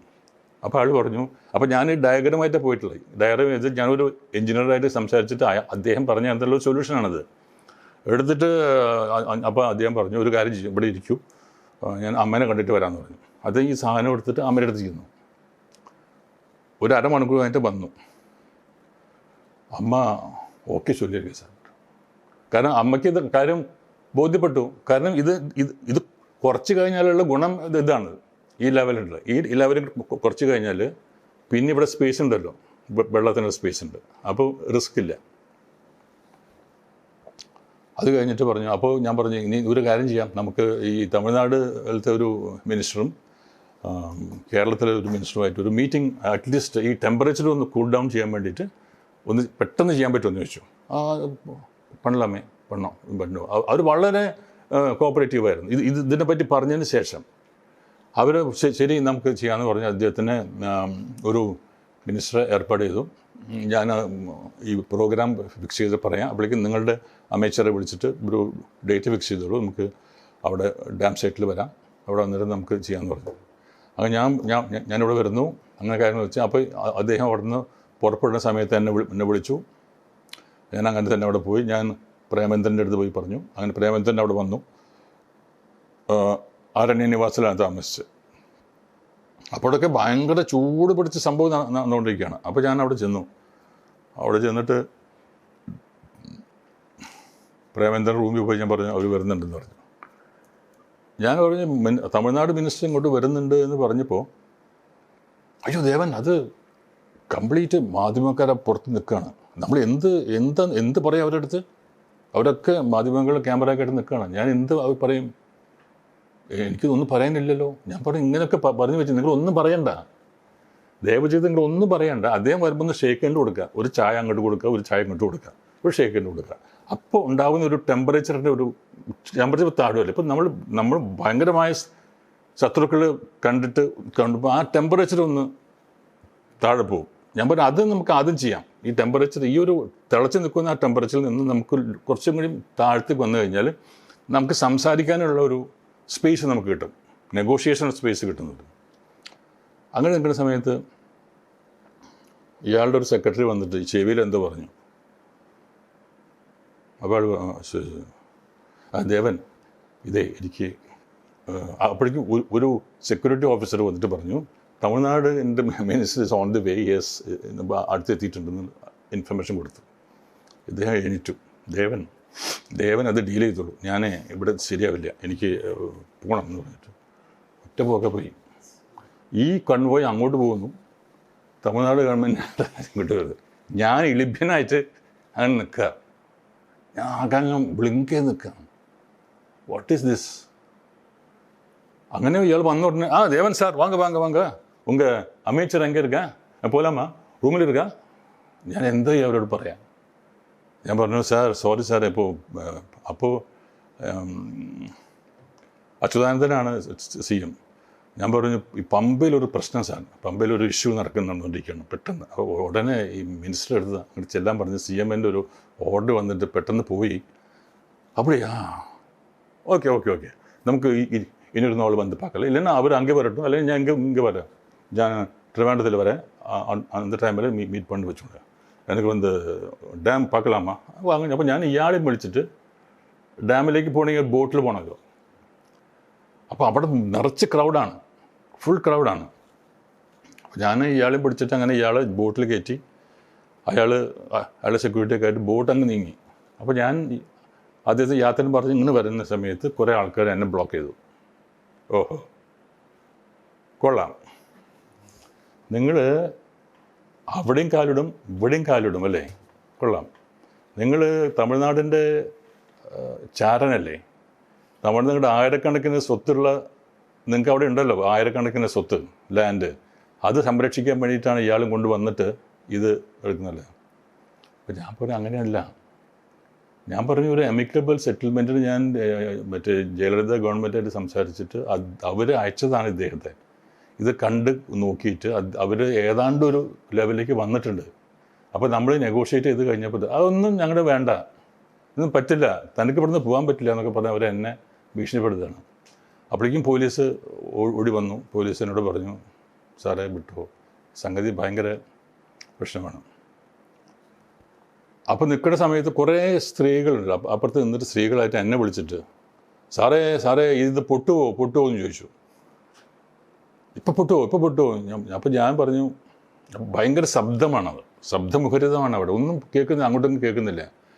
അങ്ങനെ അപ്പോൾ ഞാൻ പറഞ്ഞു, ഈ അമ്മമാരെയും സഹോദരിമാരെയും ഒന്ന് തണുപ്പിക്കാൻ വേണ്ടിയിട്ട്, സമാധാനിപ്പിക്കാൻ വേണ്ടി, ഇല്ല നിങ്ങളൊന്നും പേടിക്കേണ്ട, ഈ ഡാം ഒരിക്കലും പൊട്ടില്ല, ഉറക്കെ ഞാൻ വിളിച്ചു പറഞ്ഞു. അപ്പോൾ ഇവർ കണ്ടില്ലേ ഇയാൾ പറയണത്, നേരത്തെ ഞങ്ങൾ പറഞ്ഞതല്ലേ ഇയാൾ സ്പൈ ആണെന്ന്, ഇയാൾ ഇവിടെ ഇരുന്നൊരു പ്രശ്നമുണ്ട് പറഞ്ഞു. ഭാഗ്യത്തിന് പോലീസൊക്കെ വന്ന് എന്നെ പൊക്കി എൻ്റെ കാറിലാക്കി, സാറ് സ്ഥലം വിട്ടോ അല്ലെങ്കിൽ പ്രശ്നമെന്ന് പറഞ്ഞു. അങ്ങനെ ഞാൻ പോയിക്കൊണ്ടിരിക്കുമ്പോൾ സൂര്യ ടി വിയിലത്തെ ബോബൻ എന്നെ വിളിച്ചു, ദേവേട്ടാ ഇവിടെ ആകെ പ്രശ്നമായിട്ടുണ്ട്, ദേവേട്ടൻ്റെ വരവ്, ദേവേട്ടൻ ഇവിടുത്തെ കള്ളനായിട്ടും സ്പൈ ആയിട്ടാണ് ഇവിടെ എല്ലാവരും പറയുന്നത്, അതുകൊണ്ട് ഒന്ന് വന്നിട്ട്, അവിടെ ഒരു അച്ഛനുണ്ട്, അച്ഛനാണ് ഇതിൻ്റെ ഒരു ഐക്യവേദിയുടെ ഒരു ഇത് പ്രതിഷേധിക്കുന്ന ആൾക്കാരുടെ ലീഡർ ഒരു അച്ഛനാണ്. അപ്പോൾ അച്ഛനെ ഒന്ന് കണ്ടിട്ടൊന്ന് പറയൂ, അല്ലെങ്കിൽ ദേവേട്ടൻ തെറ്റിദ്ധരിച്ചിരിക്കുകയാണ് ഇവർ, അല്ലെങ്കിൽ അത് പ്രശ്നമാകും എന്ന് പറഞ്ഞു. അങ്ങനെ അടുത്ത ദിവസം രാവിലെ 5 മണിക്ക് അവിടുന്ന് എറണാകുളത്ത് നിന്ന് പുറപ്പെട്ട് ഡാം സൈറ്റിലേക്ക്. അപ്പോൾ ഞാൻ ഈ അച്ഛൻ്റെ വീട് അന്വേഷിച്ച് പോയി. ഞാനൊരു കടയിൽ രാവിലെ ഒരു കടയിൽ കയറി പറഞ്ഞു, ഈ അച്ഛൻ്റെ വീട് എവിടെയെന്ന് ചോദിച്ചു. അപ്പോൾ അവരിങ്ങനെ പറഞ്ഞിട്ടപ്പോൾ എന്നെ കണ്ടപ്പോൾ, ദേവൻ വന്നടാ എന്ന് പറഞ്ഞിട്ട് ഇയാൾ ഒച്ച എടുത്തപ്പോൾ കമ്പിളിച്ച ആൾക്കാർ എന്നെ കണ്ടു. അപ്പോൾ ഞാൻ ഓടി എൻ്റെ കാറിൽ കയറി വിട്ടോടാ എന്ന് പറഞ്ഞിട്ട്, വിട്ടോടാ തോമാസേ എന്ന് പറഞ്ഞത് നമ്മുടെ തോമാസ. അതുപോലെ ഞാൻ ഓടി പിന്നാലെ ആൾക്കാർ. അങ്ങനെ അച്ഛൻ്റെ വീട്ടിൽ ഞാൻ കയറിയിരുന്നു. ഈവൻ സ്മാർട്ട് സിറ്റിയുടെ കാര്യമുണ്ടല്ലോ, സ്മാർട്ട് സിറ്റിയുടെ കാര്യത്തിൽ തന്നെ വലിയ അഴിമതി ഉണ്ടാവാൻ പോകുമായിരുന്നു. അവരുടെ ഒറിജിനൽ അഗ്രിമെൻറ്റ് നമ്മൾ സൈൻ ചെയ്തിരുന്നുവെങ്കിൽ. അതിൽ ഞാനത് ഈ വാസ്തവത്തിൽ ഈ അഗ്രിമെൻ്റ് ഉണ്ടല്ലോ, ഈ കേരള ഗവൺമെൻറ്റും DICയും തമ്മിലുള്ള ഒരു ടീകോമായിട്ടുള്ള അഗ്രിമെൻ്റ് ഉണ്ടല്ലോ, ഫ്രീ ഹോൾഡിൻ്റെ കാര്യം അല്ലേ, ലാൻഡിൻ്റെ മാത്രമല്ല സകലതും പ്രശ്നമാണ്. അത് ഉമ്മൻചാണ്ടിയുള്ള സമയത്താണ് അതിൻ്റെ നടക്കുന്നത്. ഉമ്മൻചാണ്ടി ലീഗിൻ്റെ അയാൾ, നമ്മുടെ യൂസഫ് അലി, അവരൊക്കെയാണ് ഇതിൻ്റെ ഒരു ടീമായിട്ട് അവർ ഈ സാധനം ഫ്രീ ഹോൾഡ് വേണമെന്ന് നിർബന്ധം പിടിക്കുകയാണ് അവർ. അല്ല, അവർ നിർബന്ധം പിടിക്കില്ല, ഇതൊക്കെ കഴിഞ്ഞ് അവർ അഗ്രിമെൻറ്റിൽ വന്നു കഴിഞ്ഞു, ഓൺലി സൈൻ ചെയ്താൽ മതി. അതെങ്ങനെയാണ് സാറിന് എങ്ങനെയാണ് ഇപ്പോൾ അതിൻ്റെ അത് കിട്ടിയത്? ആദ്യം ഞാൻ പറഞ്ഞല്ലോ, ഇതെനിക്ക് ആദ്യത്തെ ഞാൻ ഇതിൻ്റെ ഇഷ്യൂവിനെ പറ്റിയിട്ട് ഞാനിങ്ങനെ അല്ല, സ്മാർട്ട് സിറ്റി എന്ന് പറയുന്ന സ്മാർട്ട് സിറ്റി വരുന്നതിൽ എനിക്ക് ഒബ്ജക്ഷൻ ഇല്ല. പക്ഷേ മീഡിയ പറഞ്ഞത് ഈ വികസന വിരോധിയാണ് ഞാൻ പറഞ്ഞിട്ട് അന്നൊക്കെ ഭയങ്കരമായിട്ട് ഒരു ക്യാമ്പയിൻ എനിക്കെതിരെ നടത്തിയിരുന്നു. അപ്പോൾ ഞാൻ പറഞ്ഞു ഇതിനെന്താ ഞാൻ പറഞ്ഞ ഈ സ്മാർട്ട് സിറ്റി എന്ന ആ പ്രോജക്റ്റിനെ ഞാൻ എതിർക്കുന്നില്ല. ഞാൻ എതിർക്കുന്നത് ആ എഗ്രിമെൻറ്റിനെയാണ്. Agreement is detrimental to the health of Kerala. അതിൻ്റെ ഡീറ്റെയിൽസ് എവിടെ നിന്നാണ് അപ്പോൾ അത് കിട്ടിയതെന്ന്? I took by document. അത് പറയാൻ പാടില്ല. അതൊക്കെ നമ്മൾ ആ ഒരു ചങ്കുറ്റക്കാരനൊക്കെ തന്നെയാണ്. ഞാനത് എടുത്തു, സെക്രട്ടേറിയറ്റ് ഞാൻ എടുത്തു. വായിച്ചു നോക്കുമ്പോൾ അന്തം വിട്ടു പോവുകയാണ് ഞാൻ പറയുന്നത്. കാരണം ഒരു ആത്മാഭിമാനമുള്ള ഒരു മലയാളി ഇത് വായിച്ചാൽ പിന്നെ അതപ്പോൾ VSൻ്റെ സർക്കാർ വന്നപ്പോഴത്തേക്ക് അത് കറക്റ്റായി. അതിനും കാരണം ഞാനാണ്. അങ്ങനെ ഞാനിത് കംപ്ലീറ്റ് ഇതെല്ലാം കറക്റ്റ് ചെയ്ത് ഞാൻ ഇതെല്ലാം മാറ്റണം. അതിപ്പോൾ ഞാൻ സമയമില്ലാത്തതുകൊണ്ട് ഞാൻ എല്ലാം പറയുന്നില്ല. ഒരുപാട് കാര്യങ്ങളുണ്ടല്ലോ, എല്ലാം എഗൻസ്റ്റ്. അതൊരു നമ്മുടെ ഈ പിന്നെ കേരളത്തിൻ്റെ, അതായത് കേരളത്തിൻ്റെ കഴുത്തിലൊരു കുരുക്കടത് പെട്ട് കഴിഞ്ഞാലുണ്ടല്ലോ. അവരുടെ ആഗ്രഹം, അവരുടെ plan 1000 acres of land in Kakkanad. ആദ്യം അവർക്ക് 300 ഏക്കർ കൊടുക്കുക. അപ്പോൾ ഈ എഗ്രിമെൻ്റ് വായിച്ച ശേഷം ഞാൻ ഇതിനെപ്പറ്റി ഡീറ്റെയിൽസ് അറിയാം. നമ്മൾ വെറുതെ പറയാൻ പാടില്ലല്ലോ. അതുകൊണ്ട് I went to Dubai. DIC എന്ന് പറഞ്ഞ ആ സ്ഥാപനത്തിലേക്ക് ഞാൻ പോയി. അവിടെ 20 ഏക്കർ സ്ഥലത്താണ് ഈ സംഭവം. സ്മാർട്ട് സിറ്റി എന്ന് പറയുന്ന സാധനത്തിൻ്റെ ആവശ്യം ഓൺലി 20 ഏക്കർ സ്ഥലം. അതിന് പകരം നമ്മൾ കേരള ഗവൺമെൻറ് അവർക്ക് കൊടുക്കാൻ പോകുന്നത് 300 ഏക്കർ സ്ഥലമാണ്. അതും ₹1 ലീസ്. 1 രൂപയാണ് ലീസ് എന്ന് പറയുന്നത്. അവരുടെ ചില കണ്ടീഷൻസ് എന്താണെന്ന് അറിയാം. ഈ സ്മാർട്ട് സിറ്റിയുടെ ഈ ഏരിയയിൽ നിന്നും 1 കിലോമീറ്റർ അകലെയുള്ള ചുറ്റളവിൽ വേറെ ഒന്നും പാടില്ല. No industries, no shops like that. അപ്പോൾ ഞാനവർ ചോദിച്ചതെന്ന് വെച്ചാൽ, ഇങ്ങനെ ഒരു പ്രോജക്റ്റ് കേരളത്തിൽ വരുന്നുണ്ടെങ്കിൽ അതിൻ്റെ ബെനിഫിഷ്യറീസ് എന്ന് പറയുന്നത് നമ്മുടെ ജനങ്ങളാവണ്ടേ. അപ്പോൾ അവർക്ക് അവിടെ ഒരു ഈവൻ ചായക്കട വരെ പാടില്ല, ഒരു ചായക്കട വരെ. അത് മാത്രമല്ല, ഇവർക്ക് ഈ ഇതുണ്ടല്ലോ, ഹെലികോപ്റ്ററിൽ വന്ന് ഇറങ്ങണമെങ്കിൽ ഒരു പെർമിഷൻ വേണം. They can come any time. ആരായിരുന്നു അതിൻ്റെ പുറകിൽ എന്താന്ന് തോന്നുന്നത്? അതിൻ്റെ പുറകിൽ ഞാൻ ഇപ്പോൾ പറയുന്നില്ല, എനിക്കറിയാം ആരൊക്കെയാണെന്നുള്ളത്. പക്ഷെ അത് ഞാൻ ഇപ്പോൾ പറയാനായിട്ട് ഞാൻ താല്പര്യമില്ല. അത് വലിയൊരു ഭയങ്കര ഒരു ചതിയാണ്, കേരളത്തിനോട് ചെയ്ത ഏറ്റവും വലിയൊരു ചതിയായിട്ട് ഞാൻ കാണുന്നത്. അല്ലേ? Smart city.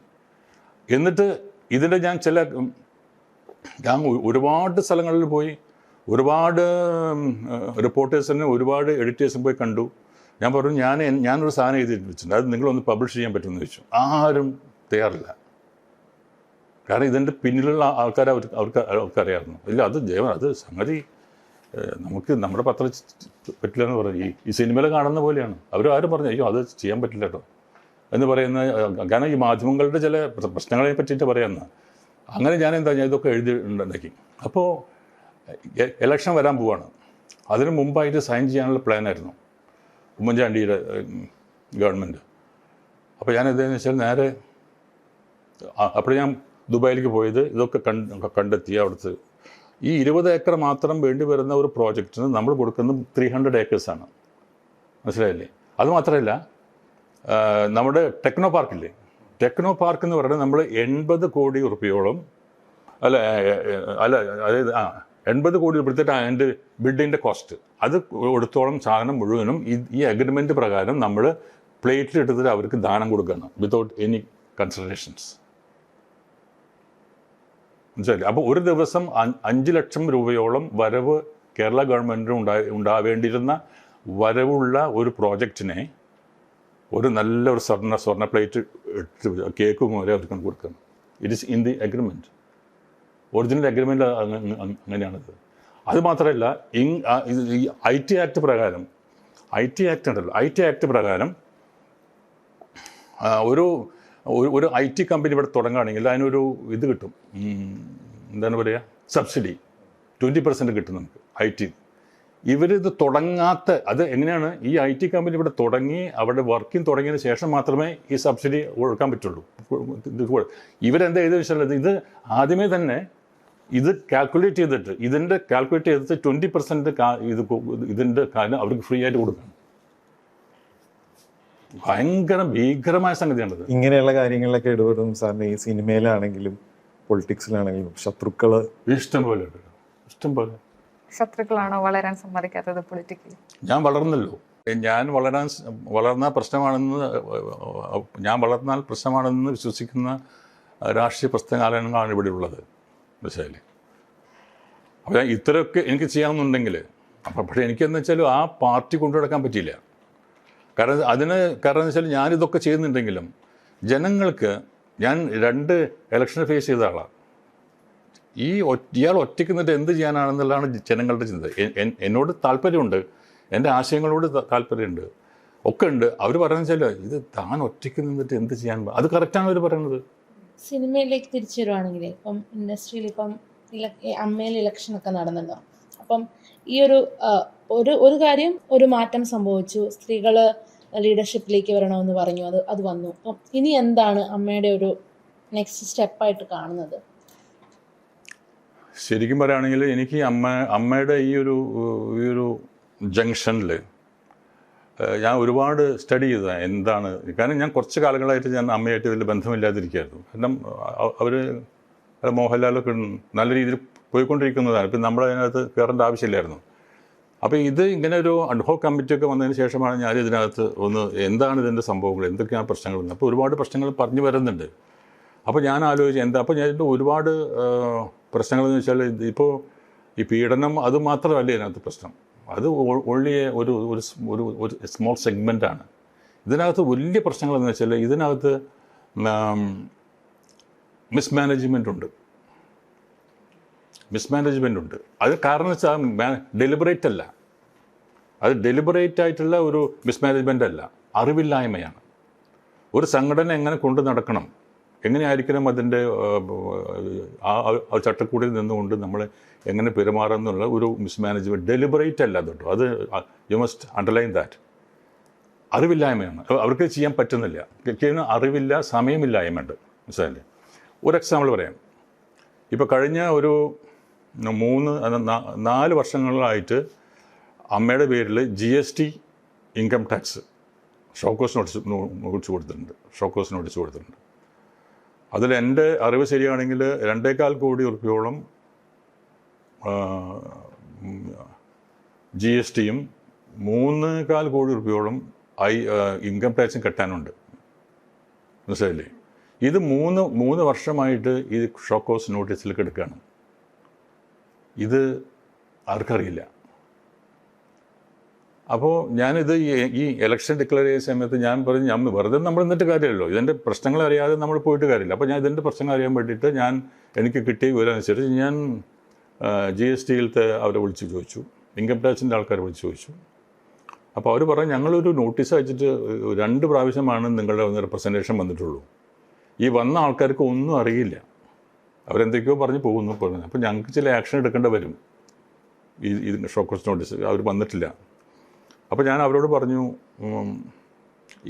എന്താണ് നിങ്ങളുടെ ഷോക്കോസ് നോട്ടീസിൻ്റെ കണ്ടൻറ്റ് ചോദിച്ചു. അപ്പോൾ അവർ പറഞ്ഞു, നിങ്ങൾ ഇത്ര കാലത്തോളം ഇത്രയും സമയത്ത് നിങ്ങൾ ഏത് 10 എനിക്ക് തോന്നുന്നു അതെൻ്റെ പറഞ്ഞു 90 കോടി രൂപയോളം നിങ്ങൾക്ക് വരവ് വന്നിട്ടുണ്ട്. ഇതിൻ്റെ ഇൻകം വന്നിട്ടുണ്ട്. പല ഫണ്ടുകൾ ഈ പല ഷോസിനനുസരിച്ച് വന്നിട്ടുണ്ട്. അതിൻ്റെ GST കിട്ടിയിട്ടില്ല. ഇൻകം ടാക്സും അവർ പറയുന്നു ഇൻകം ടാക്സ് കിട്ടിയിട്ടില്ല. അപ്പോൾ ഞാൻ പറഞ്ഞു, ഇതിൻ്റെ കോൺസ്റ്റിറ്റ്യൂഷൻ ഓഫ് അമ്മ ഒരു സോഷ്യൽ ആൻഡ് ചാരിറ്റബിൾ ഓർഗനൈസേഷനാണ്. അങ്ങനെയാണ് ഇതിൻ്റെ രജിസ്റ്റേർഡ് ചെയ്തിട്ടുള്ളത്. അതിനകത്ത് 95% ഓഫ് ഈ ഫണ്ട്, ഈ അമ്മയിൽ വരുന്ന ഫണ്ട് ഞങ്ങളുടെ മാത്രമല്ല ഔട്ട്സൈഡ് ആൾക്കാർക്കും അമ്മയ്ക്ക് അകത്തുള്ള അവസരമായ ആർട്ടിസ്റ്റുകൾക്കും വേണ്ടിയിട്ടാണ് ഞങ്ങൾ ചിലവാക്കുന്നത്. മനസ്സിലായല്ലോ? അപ്പോൾ അതൊരു ചാരിറ്റബിൾ ഓർഗനൈസേഷനാണ്. അപ്പോൾ അവർ ചോദിച്ചു എൻ്റെ അടുത്ത്, അങ്ങനെ ഉണ്ടെങ്കിൽ നിങ്ങൾ ഈ എന്തുകൊണ്ട് 80G എന്ന് പറയുന്ന സാധനം രജിസ്റ്റർ എടുത്തില്ല? എന്തുകൊണ്ട് GSTയുടെ രജിസ്ട്രേഷൻ നിങ്ങൾ എടുത്തില്ല? ഇതാണ് ഞാൻ പറഞ്ഞ ഡെലിബറേറ്റ് മിസ്മാനേജ്മെൻറ്റ്. കാരണം ഇതൊക്കെ ചെയ്യേണ്ടതല്ലേ? നമ്മളൊരു സംഘടന കൊണ്ട് നടക്കുമ്പോൾ ലീഗലായിട്ടുള്ള കാര്യങ്ങളൊക്കെ നമ്മൾ കറക്റ്റായിട്ട് ചെയ്യേണ്ട ഒരു ഉത്തരവാദിത്തമില്ലേ ഇവർക്കൊക്കെ? ഇവർ ചെയ്തിട്ടില്ല. ഇപ്പം ഞാനതിലില്ല, എന്നെ തോറ്റല്ലോ. അപ്പോൾ എപ്പോഴും ഞാൻ റെഡിയാണ്. അവർക്ക് എന്തെങ്കിലും അഡ്വൈസസ് വേണമെങ്കിൽ ഞാൻ പോവും, വേണമല്ലോ. കാരണം എന്നെ സംബന്ധിച്ചിടത്തോളം അവിടെ ഈഗോ വിളിച്ചിട്ടിരിക്കേണ്ട ആവശ്യമില്ല. എൻ്റെ തോൽവി ഞാൻ ആക്സെപ്റ്റ് ചെയ്തതാണ്. I have accepted it. അല്ലാണ്ട് അതിനകത്തൊരു വേറൊരു ശത്രുത എനിക്ക് അങ്ങനെയൊന്നുമില്ല. കാരണം എനിക്ക് അമ്മയോടാണ് എൻ്റെ വൈകാരികമായ ബന്ധം. അമ്മ എന്ന സംഘടന ചെയ്യുന്ന ഒരുപാട് കാര്യങ്ങളുണ്ട്. ഞാൻ ഈ നാല് ഭാഷകളിലുള്ള ഇതേപോലത്തെ സംഘടനകളുടെ അംഗമാണ്. തമിഴും തെലുങ്കും കന്നഡയും. അവരൊന്നും ചെയ്യാത്ത, അവരെ ഈ മലയാളത്തിലേക്കാളും കൂടുതൽ കോടിക്കണക്കിന് പണം വാങ്ങുന്നവരാണ് അവർക്ക് എന്തൊക്കെ കാണിക്കാം. അവരൊന്നും ചെയ്യില്ല. ആർട്ടിസ്റ്റുകൾ അവശമായി കേൾക്കുന്ന അവർ പോക്ക് തന്നെയാണ്. അല്ലാണ്ട് ഒരാളും സഹായിക്കുന്നില്ല. അപ്പോൾ ഇത് അമ്മ ചെയ്യുന്ന ഒരുപാട് നല്ല കാര്യങ്ങളുണ്ട്. അപ്പോൾ അത് ശരിക്കും പ്രോപ്പറായിട്ട് കൊണ്ടുപോകാനല്ല വെച്ചാൽ അത് ഈ ഒരു ശക്തമായ രീതിയിൽ അത് കൊണ്ടുപോകണമെങ്കിൽ ഈ വക കാര്യങ്ങളൊക്കെ ഒന്ന് കറക്റ്റ് ചെയ്യണം. ഈ ഫൈനാൻഷ്യൽ മാത്രമല്ല, ഞാൻ ചോദിക്കട്ടെ, നമ്മളൊരു സംഘടനയാകുമ്പോൾ ഇതിനകത്ത് വേറെ എത്തിക്കൽ മോറൽ സ്റ്റാൻഡുകൾ സംഘടനകൾ സ്ട്രോങ് ആയിട്ട് എടുക്കണ്ടേ? അമ്മ ആവശ്യമുള്ള സമയങ്ങളിലൊക്കെ പല കാര്യങ്ങളിൽ സ്റ്റാൻഡ് എടുത്തിട്ടുണ്ട് എന്ന് തോന്നുന്നുണ്ടോ പേഴ്സണലി? ഉദാഹരണം ഇഷ്യൂസ് കുറേ ഉണ്ടല്ലോ, ഹേമ കമ്മിറ്റിയുടെ ഇഷ്യൂസും വിമൻ അസോൾട്ടും, അങ്ങനെ കുറേ ഇഷ്യൂസ് ഉണ്ട്. അമ്മ പല സമയങ്ങളിൽ ആ സമയത്തൊക്കെ വളരെ സൈലൻ്റ് ആയിട്ട്, അങ്ങനെയാണല്ലോ മോഹൻലാലിൻ്റെ കമ്മിറ്റി സ്റ്റാൻഡ് എടുക്കാത്തത്. ഒന്നും ഓപ്പൺ ആയിട്ടൊന്നും പറഞ്ഞിട്ടില്ല ആർക്ക്. ഞാൻ തോന്നുന്നത് ഒരു സംഘടനയാകുമ്പോൾ അത് പല കാര്യങ്ങളും സ്റ്റാൻഡ് എടുക്കണ്ടേ, ഫിനാൻഷ്യൽ കാര്യങ്ങൾ മാത്രമല്ല. പബ്ലിക് പ്രഷർ കൂടുമ്പോഴാണല്ലോ ഒരു സ്റ്റാൻഡ് വന്നിട്ടുള്ളൂ. സ്വയം പറയണ്ടായിരുന്നു, മുന്നിട്ട് ഇറങ്ങണ്ടായിരുന്നു. പ്രത്യേകിച്ച് നിങ്ങളുടെ തന്നെ ഇന്റേണൽ ആയിട്ടുള്ള ആൾക്കാരല്ലേ, അപ്പൊ അവരുടെ ഒരു ഇതിന് സ്ട്രോങ് ആയിട്ട് നിൽക്കണ്ടേ? അങ്ങനെ തോന്നിയിട്ടുണ്ടോ എപ്പോഴും? തോന്നിയിട്ടുണ്ട്. പക്ഷേ എപ്പോഴും നമ്മളുണ്ടല്ലോ, നമ്മൾ കയ്യിൽ വടി ഉണ്ടെങ്കിൽ അടിക്കാൻ പറ്റുള്ളൂ. അപ്പം നമുക്ക് എന്തെങ്കിലും ഒരു സ്ഥാനം കിട്ടുക, അങ്ങനെ അല്ലാതെ നമുക്കൊന്നും ചെയ്യാൻ പറ്റില്ല. ഈവൻ ഈ രാഷ്ട്രീയത്തിൽ അങ്ങനെയാണല്ലോ. ഇപ്പം നമ്മൾ എന്തെങ്കിലും ചെയ്യുന്ന ഇപ്പോൾ ഒരു സിനിമാ നടനൊന്നും ചെയ്യാൻ പറ്റില്ല. സിനിമാ നടൻ രാഷ്ട്രീയക്കാരനാകുമ്പോൾ ആ രാഷ്ട്രീയത്തിലത്തെ പാർട്ടി എനിക്ക് എന്തെങ്കിലും ഒരു സ്ട്രോങ് ആയിട്ടുള്ള ഒരു അധികാരം തരണം. നോക്കി കണ്ടപ്പോൾ എന്താ തോന്നിയത്? ഇപ്പോൾ ആക്ടർ റസൂൽ കേസിലാണെങ്കിലും അമ്മയുടെ റെസ്പോൺസിനെ എങ്ങനെ വിലയിരുത്തുന്നു വന്ന് കണ്ടിരുന്നപ്പോൾ? എനിക്ക് തോന്നുന്നത് ഈ ആരംഭത്തിൽ അവർ നന്നായിട്ട് ചെയ്യുന്നുണ്ടെന്നാണ് എനിക്ക് തോന്നിയത്. കാരണം ഈ കുറേ ഇഷ്യൂസ് ഇപ്പോൾ അവരുടെ മുന്നിലുണ്ട്. അതൊക്കെ ആദ്യത്തെ എക്സിക്യൂട്ടീവ് കമ്മിറ്റി മീറ്റിങ്ങിൽ അത് നല്ല രീതിയിൽ പോകുന്നുണ്ടെന്നാണ് എനിക്ക് കിട്ടിയ വിവരം. അത് അവർ ഇടപെട്ടിട്ട് കുറേ കാര്യങ്ങൾ ചെയ്യാനായിട്ട് താല്പര്യമുള്ള ഒരു കമ്മിറ്റി തന്നെയാണ് അത്. പിന്നെ അത് മാത്രമല്ല, സ്ത്രീകൾക്ക് കൂടുതൽ 8 സ്ത്രീകളാണ് നമുക്ക്. മനസ്സിലായില്ലേ? അന്ന് എന്തായിരുന്നു അന്നത്തെ റെസ്പോൺസിനോട് എന്താ തോന്നിയിട്ട്? എന്ന് ഈ 2017-18 പ്രശ്നങ്ങളോടുള്ള റെസ്പോൺസിന്റെ കാര്യമാണ് ചോദിക്കുന്നത്. എന്നത്തെ 2016-17 സമയത്തെ ഈ ആക്ട്രസ് അസോൾട്ട് കേസിന് ശേഷം വന്ന റെസ്പോൺസിനോടുള്ള പ്രതികരണം, അന്നത്തെ അന്നത്തെ ഇഷ്യൂസിനോട്. ഇപ്പോഴല്ല, അന്നത്തെ റെസ്പോൺസിന് അത് ഞാൻ പറഞ്ഞു. ഒരു സംഘടനയ്ക്ക് ചില ബൈലോസ് ഉണ്ടല്ലോ, മനസ്സിലായില്ലേ? അപ്പോൾ ഞാനതിനെ പറ്റി വച്ചാൽ അത് ഞാൻ ആരോടെങ്കിലും ഇൻട്രസ്റ്റ് ഉള്ളതുകൊണ്ടോ സ്നേഹമുള്ളതുകൊണ്ടോ പ്രീതി ഉള്ളതുകൊണ്ടോ അല്ല. ഞാൻ അവിടെ സ്ട്രോങ് ആയിട്ട് പറഞ്ഞാണ്, നമ്മൾ ഒരാളെ പുറത്താക്കണമെങ്കിൽ നമ്മുടെ സംഘടനയിൽ ബൈലോസ് ഉണ്ട്. ബൈലോസ് വെച്ചിട്ട് നമ്മൾ അതുപോലെ നമുക്ക് ചെയ്യാൻ പറ്റുള്ളൂ. ഒരാൾ പെട്ടെന്ന് ഒറ്റ നാൾ കൊണ്ട്, ഒറ്റ മിനിറ്റ് കൊണ്ട് അയാളുടെ അംഗത്വം വരെ പിന്നെ ക്യാൻസൽ ചെയ്ത് കൊടുക്കാനായിട്ടുള്ള അവകാശം ഒരു കമ്മിറ്റിക്കില്ല. അത് അയാൾക്ക് നോട്ടീസ് കൊടുക്കണം. ഇന്നമാതിരി എന്താണ്, അയാൾക്കൊരു ഷോക്കോസ് നോട്ടീസ് കൊടുക്കണം. അത് ചെയ്തിട്ടില്ല. യു ഷുഡ് ബി ഹേർഡ് അല്ലേ? You should be. അയാളുടെ ഭാഗത്ത് നിന്ന് കേൾക്കണ്ടായി. ദിലീപിൻ്റെ ഭാഗത്ത് നമ്മൾ കേൾക്കണ്ടായി. ഇത് കേട്ടിട്ടില്ല. അപ്പോൾ ഒരു എലിഗേഷൻ വരാം, ആർക്ക് വേണമെങ്കിലും ഒരു എലിഗേഷൻ കൊണ്ടുവരാമല്ലോ. പക്ഷേ അത് നമുക്ക് പറയാനുള്ള ഒരു അവസരം കൊടുക്കണ്ടേ? ഒരു കമ്മിറ്റി ആകുമ്പോൾ, സംഘടനയാകുമ്പോൾ അത് വളരെ ഇമ്പോർട്ടൻ്റ് ആണ്. അതാണ് ഇതിൻ്റെ ഏറ്റവും വലിയൊരു. അപ്പോൾ അന്നത്തെ മീറ്റിങ്ങിൽ ദിലീപിനെ കേൾക്കാനായിട്ട് ആരും തയ്യാറല്ല. അതിന് വെയിറ്റ് ചെയ്ത് ഇപ്പം തന്നെ വേണം എന്നാണ് സമ്മർദ്ദം. അപ്പോൾ ആ സമ്മർദ്ദത്തിന് വഴങ്ങാൻ പാടില്ലാത്തതായിരുന്നു. ഈ ഡെലിബറേറ്റ് അല്ലാത്ത മിസ്മാനേജ്മെന്റ് നടന്നു എന്ന് പറഞ്ഞല്ലോ. ഇപ്പൊ ഇത്രയും തിരക്കുള്ള, ഇപ്പൊ മോഹൻലാലിനെ പോലെയൊക്കെയുള്ള തിരക്കുള്ളവർ ഈ സ്ഥാനത്തിരിക്കുമ്പോഴാണല്ലോ ഇത് ശ്രദ്ധിക്കാൻ വരാതെ പറ്റുന്നത്. അപ്പോൾ അല്ലാത്ത ഒരു ലീഡർഷിപ്പ് കമ്മിറ്റി വരുമ്പോൾ കുറച്ചുകൂടെ ഇൻവോൾവ് ആയിട്ട് ഇത് ചെയ്യാൻ പറ്റില്ലേ? പറ്റും, തീർച്ചയായും പറ്റും. അവിടെ വെച്ചാൽ പറ്റാവുന്ന. അപ്പോൾ സിനിമ എന്ന് വെച്ചാൽ ഈ സിനിമ ഒരു ഗ്ലാമറസ് ആയിട്ടുള്ള ഒരു ഫീൽഡാണ്. നമ്മൾ സാധാരണ സംഘടന പോയപ്പോൾ ആവരുത്, സാധിക്കില്ല അതിന്, മനസ്സിലായി. അപ്പോൾ ഇപ്പോൾ ഞാൻ പറഞ്ഞുതരാം. ഇപ്പോൾ അമ്മയുടെ അംഗം, അമ്മയുടെ പ്രസിഡന്റ് എന്ന് പറയുന്ന ഒരു മോഹൻലാൽ. അപ്പോൾ മോഹൻലാലിനെ സർവ്വജനങ്ങൾ ആക്സെപ്റ്റ് ചെയ്യുന്ന ഒരാളാണ്. അമ്മയ്ക്ക് അംഗങ്ങൾ മാത്രമല്ല. അപ്പോൾ മോഹൻലാൽ എന്തെങ്കിലും ഒരു കാര്യമായിട്ട് അമ്മയ്ക്ക് വേണ്ടി പോയി കഴിഞ്ഞാൽ അത് അക്സെപ്റ്റഡ് ആണ്. അതിനകത്തൊരു നോ ആരും പറയില്ല. നേരെ മറിച്ച് ഒരു പുതിയ ആൾ, ഇപ്പം ഞാൻ തന്നെ വന്നാൽ തന്നെ ഞാൻ പോകുമ്പോൾ ചിലപ്പോൾ ആ അക്സെപ്റ്റൻസ് കിട്ടിയെന്ന് വരില്ല. അങ്ങനെ ഒരു പ്രോബ്ലം ഉണ്ടാവാൻ ചാൻസ് ഉണ്ട് ഇവിടെ. ഇനി ഫർദറായിട്ടുള്ള അമ്മയുടെ ഏറ്റവും വലിയ പ്രശ്നം അതാണ്. കാരണം നമുക്ക് ചൂണ്ടിക്കാണിക്കാനോ നമുക്ക് മുമ്പിൽ നിർത്താനോ ഒരു ഫിഗറില്ല. അതുകൊണ്ടാണോ മോഹൻലാൽ ഈ പ്രസിഡന്റ് സ്ഥാനത്തു നിന്ന് പിന്മാറുന്നു എന്ന് പറഞ്ഞപ്പോൾ ഇനി ആര് എന്നുള്ളൊരു ക്വസ്റ്റ്യൻ മാർക്ക് വന്നത്? യെസ്. ആ സമയത്ത് വലിയൊരു ഭയങ്കര ഇതായിരുന്നു. എനിക്ക് താല്പര്യമില്ലായിരുന്നു ഇതിൻ്റെ അകത്ത്. എൻ്റെ അടുത്ത് അപ്പം തന്നെ ഓരോരുത്തർ ഞാൻ എനിക്ക് പറ്റില്ല. കാരണം എനിക്ക് അതിനകത്ത് ഒരു താല്പര്യം ഉണ്ടായിരുന്നില്ല. പിന്നെ എന്താണെന്ന് വെച്ചാൽ ഞാൻ വിചാരിച്ചതെന്ന് വെച്ചാൽ മോഹൻലാൽ അങ്ങനെ പറഞ്ഞെങ്കിലും അവസാനം ഇപ്പോഴും അങ്ങനെയാണ്. എല്ലാ ടേമിലും ഞാനില്ല എന്ന് പറയുന്നു ലാൽ പറയും. പക്ഷേ ആ സമയമാകുമ്പോൾ എല്ലാവരും കൂടിയിട്ട് അല്ല പ്ലീസ് അങ്ങനെ എല്ലാവരും കൂടി പറഞ്ഞിട്ട് ശരി എന്ന് പറയും. അങ്ങനെയാണ് ഉണ്ടാകുന്നത്. അതാണ് ഡെമോക്രസി എന്ന് പറഞ്ഞാൽ. അതാണത്. വോട്ടിന് നമ്മൾ സീല് കുത്തിയിട്ടുള്ള ഡെമോക്രസി അല്ല ഇതിനകത്ത്. എല്ലാവരും അതെ ഏകപക്ഷീയമായിട്ടാണ് നമ്മൾ കംപ്ലീറ്റ് അവർക്കൊരു ഒരു ഗ്രീൻ ചിറ്റ് കൊടുക്കുന്നത്. അങ്ങനെയാണത്. അപ്പോൾ അതുകൊണ്ട് പിന്നെ മറ്റൊരു ഫിഗർ വരുമ്പോൾ ഉണ്ടാകുന്ന ഒരു പ്രശ്നം, എനിക്ക് വലിയ ഡൗട്ട് ഉണ്ട് ആ കാര്യത്തിൽ. അത് എത്രത്തോളം ഇത് നമുക്ക് അമിക്കബിളായിട്ട് ഇപ്പോൾ ഞാൻ പറഞ്ഞാൽ ഇപ്പോൾ ഇൻകം ടാക്സിൻ്റെ കാര്യം വന്നു, അതുപോലെ GSTയുടെ പ്രശ്നം വന്നു. അതിലൊക്കെ അവരുടെ അടുത്ത് പോയി സംസാരിക്കാനൊക്കെ ഒരുപാട് സംഗതികളുണ്ട്. ആ ഒരു ഇമേജിൻ്റെ പ്രശ്നം ഉണ്ടാകും, മനസ്സിലായില്ലേ? ഈ ഓഫീസേഴ്സിന് ഇംപ്രഷൻ കൊടുക്കാൻ പറ്റിയിട്ടുള്ള ഒരു പേഴ്സണാലിറ്റി ഉണ്ടെങ്കിൽ അത് നടക്കുള്ളൂ. ഒരു ആക്ടർ, പൊളിറ്റീഷ്യൻ, ഇതിലേതാണ് ദേവൻ എന്നുള്ള വ്യക്തി? ഞാൻ ആക്ടർ പൊളിറ്റീഷ്യൻ അല്ല, പൊളിറ്റീഷ്യൻ ആക്ടറാണ്. Politician has become an actor. എൻ്റെ കാര്യത്തിൽ ഞാൻ ആദ്യം ഒരു പൊളിറ്റീഷ്യനായിരുന്നു. ഈ സ്റ്റുഡൻറ്റ് പോളിറ്റിക്സിൽ വളരെ അഗ്രസീവായിട്ടുള്ളൊരു പ്രവർത്തനം ഉണ്ടായിരുന്നു. അതിനുശേഷമാണ് എൻ്റെ മനസ്സിലെ ചില അസ്വസ്ഥതകളെ ഒരു ഔട്ട്ലെറ്റ് ആയിട്ടാണ് ഞാൻ എൻ്റെ കേരള പീപ്പിൾസ് പാർട്ടി ഉണ്ടാക്കിയത്. ഇതിനു മുമ്പ് പറഞ്ഞല്ലോ കേരള പീപ്പിൾസ് പാർട്ടി വരാനുള്ള കാരണം ഈ പറയുന്ന മനസ്സിലുണ്ടായ അസ്വസ്ഥതകളാണ്. അപ്പം ഇപ്പോൾ നമ്മൾ കേരള രാഷ്ട്രീയത്തെ നോക്കി കാണുമ്പോഴും ഇത്തരത്തിലുള്ള പ്രശ്നങ്ങൾ നമ്മുടെ രാഷ്ട്രീയത്തിലും അല്ലെങ്കിൽ നമ്മുടെ വികസന പദ്ധതികളിലൊക്കെ നിൽക്കുന്നുണ്ട്. അപ്പം ഇപ്പോഴത്തെ ഒരു സിനാരിയോയിലെ അല്ലെങ്കിൽ ഇപ്പോഴത്തെ ഒരു ഡെവലപ്മെൻറ്റ്സിനെ എങ്ങനെയാണ് നോക്കിക്കാണുന്നത്? വളരെ മോശമായിട്ട് എനിക്ക് തോന്നുന്നത്. കാരണം ഇപ്പോഴത്തെ political scenario in Kerala has been melted into a liquid form which has no direction and which has no shape to flow. നമ്മുടെ കേരളത്തിലെ രാഷ്ട്രീയം എന്ന് പറയുന്നത് ഒരു ലിക്വിഡ് ഫോമിലേക്ക് വന്നു.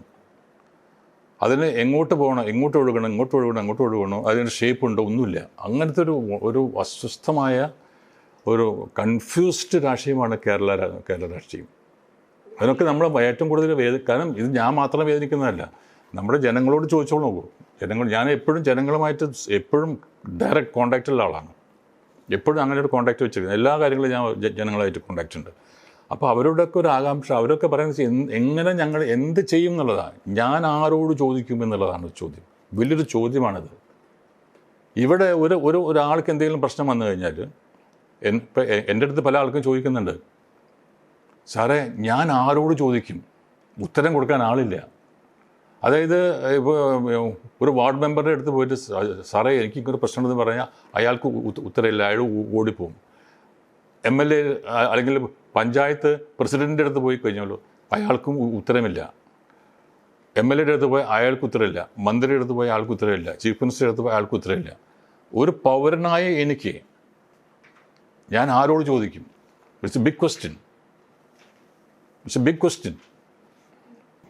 അതിൽ BJPയുടെ ഒരു ഇപ്പോഴത്തെ ഒരു ഇതെങ്ങനെയാണ് കാണുന്നത്? അതിന്റെ കൂടെ തമ്മിൽ ഭേദം തൊമ്മൻ എന്നുള്ള ഒരു കൺസെപ്റ്റിലാണ് BJPയിലേക്ക് പോയെന്ന് പറഞ്ഞു. BJPയിൽ ചേർന്ന് കഴിഞ്ഞിട്ട് എന്ത് തോന്നി? ലൈക്ക് പറ്റുന്ന ഒരു പാർട്ടിയാണോ? അവിടെ പ്രവർത്തിക്കാനുള്ള സ്പേസ് ഉണ്ട്? തീർച്ചയായിട്ടും യെസ്. ഞാനത് എന്ന് വെച്ചാൽ എൻ്റെ പാർട്ടി, എൻ്റെ പൊളിറ്റിക്കൽ കേരള പീപ്പിൾസ് പാർട്ടി എന്നെ ലയിപ്പിച്ചതാണ്. അതിനകത്ത് ദേവൻ എന്ന ഒരു പൊളിറ്റീഷ്യൻ അതിൽ ജോയിൻ ചെയ്തതല്ല.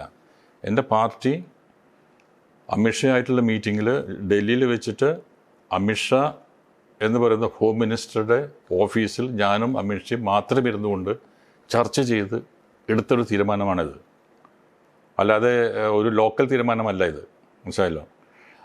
അതായത് ഞാൻ ഇവരോട് പറഞ്ഞ് എനിക്ക് ലോക്കലായിട്ട് തീരുമാനം എടുക്കാൻ പറ്റില്ല, ഐ എം നോട്ട് ഇൻട്രസ്റ്റഡ്. ഞാൻ എന്തെങ്കിലും ഇതിനെപ്പറ്റി തീരുമാനം എടുക്കണമെങ്കിൽ ഐ ഷുഡ് മീറ്റ് അമിത്ഷാ. അങ്ങനെ ഞങ്ങൾ 2016 മുതൽ ഇതിൻ്റെ ഒരു ചർച്ചകൾ നടന്നുകൊണ്ടിരുന്നു.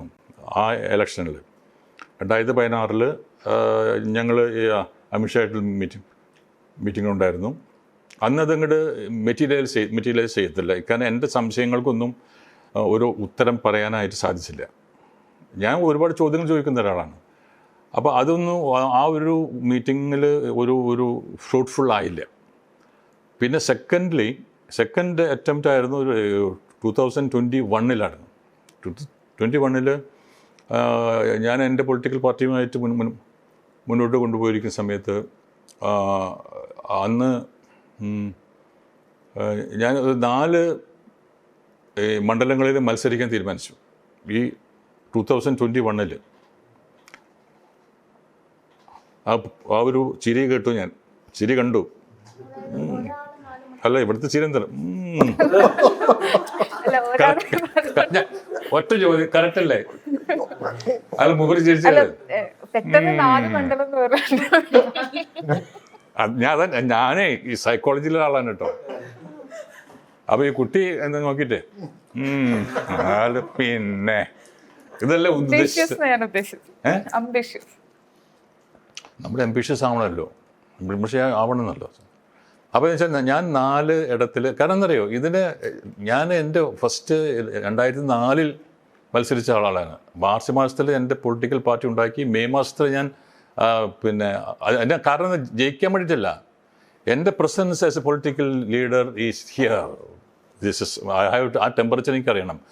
ഇതിനകത്ത് നമ്മൾ വന്നാൽ ഉണ്ടാകുന്ന പ്രശ്നങ്ങളെപ്പറ്റി നമുക്കറിയണം. അതിനുള്ള ചങ്കൂറ്റം മലയാളിയായ ഒരാൾക്കെ പറ്റിയിട്ടുള്ളൂ, ദേവന് മാത്രം സഹിച്ചിട്ടുള്ളൂ. അത് ഞാൻ വലിയ അഹങ്കാരത്തോടു കൂടി തന്നെ പറയും. കാരണം ഇവിടെ എത്ര ആൾക്കാരുണ്ട്, എത്ര മലയാളി, എത്ര വലിയ വലിയ ആൾക്കാരുണ്ട്, അവർക്കൊന്നും തോന്നിയില്ലല്ലോ. അവരൊക്കെ വലിയ വർത്തമാനങ്ങളൊക്കെ പറയും അങ്ങനെ. പക്ഷേ ഇത്രയും ഒരു രാഷ്ട്രീയ പാർട്ടി ഉണ്ടാക്കാനായിട്ട്, കേരളത്തിലെ ഒരു രാഷ്ട്രീയ പാർട്ടി ഉണ്ടാക്കാനായിട്ട് ചങ്കൂറ്റം കാണിച്ചത് ഞാൻ മാത്രമേ ഉള്ളൂ. അതിൽ NDTVയും പിന്നെ ടൈംസ് ഓഫ് ഇന്ത്യ ആണ് അതിനെ എന്നെ ഭയങ്കര ഹൈലൈറ്റ് ചെയ്ത് പറഞ്ഞത്. അവർ എൻ്റെ ഇലക്ഷന് വന്നിരുന്നു. ഇലക്ഷൻ ഞാൻ നിൽക്കുന്ന ട്രിവാൻഡ്രത്ത് വെസ്റ്റിൽ നിന്നിരുന്നു അസംബ്ലിയിൽ. അപ്പോൾ ഞാൻ ഈ മൂന്ന് മുന്നണികളിലും എതിർത്തതാണ്. BJPനും കോൺഗ്രസിനെയും പിന്നെ കമ്മ്യൂണിസ്റ്റ് പാർട്ടിയും എതിർത്ത് നിന്നതാണ്. ആലോചിച്ച് നോക്കൂ, കേരളത്തിൽ എന്തായിരിക്കും എൻ്റെ സ്ഥിതി? ഒറ്റയ്ക്ക് നിന്നതാണ്. ഒരു മനുഷ്യനില്ല, ഒരു ജാതിയില്ല, ഒരു മതവുമില്ല, ഒരു പൊളിറ്റിക്കൽ ഒരു സംഘടനയും എൻ്റെ പിന്നിൽ ഉണ്ടായിരുന്നില്ല. അത് എൻ്റെ ഒരു കമ്മിറ്റ്മെൻറ്റാണ്. ഞാൻ ജനങ്ങളോട് ചെയ്യുന്ന ഒരു കമ്മിറ്റ്മെൻറ്റാണ്. അത് എന്ത് സംഭവിക്കുന്നത് എനിക്കറിയില്ല. എൻ്റെ പേരിൽ അറസ്റ്റ് വാറണ്ട് ഉണ്ടായിരുന്നു, ശാരീരികമായ ആക്രമണങ്ങളുണ്ടായിരുന്നു, എൻ്റെ ഓഫീസ് തീവെച്ചു, പോസ്റ്റേഴ്സ് തീവെച്ചു. രാത്രി 12 മണിക്ക് രാത്രി ഞാൻ വണ്ടി ഓടിക്കുമ്പോൾ തടഞ്ഞു നിർത്തി എന്നെ വടിവാൾ കൊണ്ട് ആക്രമിച്ചു. മനസ്സിലായില്ലേ? ഇതൊന്നും നിങ്ങൾക്കറിയില്ല, കാരണം ഇത് അറിയിക്കാൻ സമ്മതിക്കില്ല. മനസ്സിലായില്ലേ? അപ്പോൾ അത് ഞാൻ അങ്ങനത്തെ ആക്രമണത്തിൽ നിന്നും ഞാൻ രക്ഷപ്പെട്ടത് എൻ്റെ കളരിയോ കൊണ്ടാണ്. കളരി ഇതിലൂടെ ഞാൻ രക്ഷപ്പെട്ടു. അല്ലെങ്കിൽ ഞാൻ അവരെന്നെ വെട്ടിക്കൊന്നെ. അത് നാല് സ്കൂട്ടറിൽ എൻ്റെ പിന്തുടർന്ന് വന്നു. സ്റ്റോപ്പ് ചെയ്തു രാത്രി 12 മണിക്ക് വടക്കാഞ്ചേരി നിൽക്കുന്ന സമയത്ത്. അപ്പോൾ ഞാൻ മാത്രം ഡ്രൈവ് ചെയ്ത് പോവുകയാണ്. അപ്പോൾ എൻ്റെ കയ്യിലൊരു വടി, ഇത്ര പോകുന്നൊരു വടി ഉണ്ടായാലും ഒരാളും എൻ്റെ അടുത്തേക്ക് വരില്ല. ഞാൻ ഇറങ്ങി, വടി എടുത്ത് ഇറങ്ങി. അപ്പോൾ ഇവർ തീരെ പ്രതീക്ഷിച്ചില്ല. ഒരു സിനിമാ നടൻ ഇങ്ങനെ ചെയ്യുമെന്നുള്ളതായിരുന്നു. ഈ സിനിമയിൽ മോഹൻലാലും മമ്മൂട്ടിയൊക്കെ അടിപിടി കൂടുന്നുണ്ട്, അത് വേറെ വിഷയം. അല്ലാതെ ഒറ്റയ്ക്ക് നിൽക്കുന്ന ഒരു മനുഷ്യൻ വടിയെടുത്തിട്ട് പുറത്ത് അവർ പേടിച്ചു പോയി. അവർ ഓടി രക്ഷപ്പെട്ടു. അങ്ങനെ തന്നെ എൻ്റെ ഓഫീസ് തകർത്തു. പിന്നെ ഞാൻ ഈ വടക്കാഞ്ചേരി ടൗണിൽ ഞാൻ ക്യാമ്പയിൻ ചെയ്യുന്ന സമയത്ത് പെട്ടെന്നൊരു അറ്റാക്ക് ഉണ്ടായി. എന്നെ എല്ലാവരും വന്ന് അടിക്കാനുള്ള ശ്രമം നടത്തി. അപ്പോഴേക്കും എൻ്റെ എനിക്ക് കുറേ പിള്ളേരുണ്ട്, അവരെന്നെ പൊക്കി വേറെ വണ്ടിയിലിട്ടിട്ട് ഓടിപ്പോയി. അങ്ങനത്തെ ഒരുപാട്. എന്നിട്ട് ഞാൻ നിന്നല്ലോ. തൃശ്ശൂർ മത്സരിക്കാൻ ഈ വരുന്ന അങ്ങനെ എന്തെങ്കിലും പ്ലാനുകളോ? ഒരിക്കൽ പറഞ്ഞിട്ടുണ്ട് സുരേഷ് ഗോപി തോറ്റപ്പോൾ ഞാൻ ജയിച്ച് കാണിക്കും. സുരേഷ് ഗോപി പറഞ്ഞിട്ടുണ്ട്. അല്ല, ഞാനോ? സുരേഷ് ഗോപി ഒരിക്കൽ ഇലക്ഷൻ തോറ്റ് കഴിഞ്ഞപ്പോൾ ഏതിൽ എപ്പോ കഴിഞ്ഞ assembly election Suresh Gopi candidate ആയിട്ട് ഫെയിലിയർ ആയി. അന്ന് പറഞ്ഞു സാറ് പറഞ്ഞിരുന്നു ജയിച്ച് കാണിക്കും. ജയിച്ച് കാണിക്കും. അന്നല്ല ഞാൻ ജയിച്ച് കാണിക്കും. ഇനിയും ഞാൻ കാണിക്കാൻ സമയമുണ്ടല്ലോ. അന്നല്ല, ഞാൻ വേറൊരു ഇലക്ഷനല്ല. അത് ജയിച്ച് കാണിക്കണമെങ്കിൽ ഞാൻ ആദ്യം തന്നെ ഞാൻ ഈ ഭാരതീയ ജനതാ പാർട്ടിയിൽ ചേർന്ന കാരണം വെച്ചാൽ ഭാരതീയ ജനതാ പാർട്ടി ഇപ്പോൾ ജയിക്കത്തക്ക വിധത്തിൽ വളർന്നിട്ടില്ല. ഞാനൊരു പൊളിറ്റീഷ്യൻ എന്ന നിലയ്ക്ക് പറയുകയാണ്. അതിനെ വളർത്താനാണ് ഞാൻ ഇതിനകത്ത് വന്നത്. വളർത്താൻ പറ്റിയൊരു പൊളിറ്റിക്കൽ പാർട്ടിയാണെന്ന് എനിക്കറിയാം. ഞാൻ ഇത്രയും ഒരു 20 വർഷത്തെ ആക്റ്റീവ് പോളിറ്റിക്സിലുള്ളത് കൊണ്ട് പേരിൽ ഇപ്പോൾ വിശ്വസിക്കാൻ കൊള്ളാവുന്ന ഒറ്റ പാർട്ടി ഭാരതീയ ജനതാ പാർട്ടിയാണെന്ന് വിശ്വസിക്കുന്ന ഒരാളാണ്. അപ്പോൾ ഇന്നല്ലെങ്കിൽ നാളെ ഞാൻ ജയിച്ച് കാണിക്കും. അതാണ് ഞാൻ അന്ന് പറയാൻ കാരണം.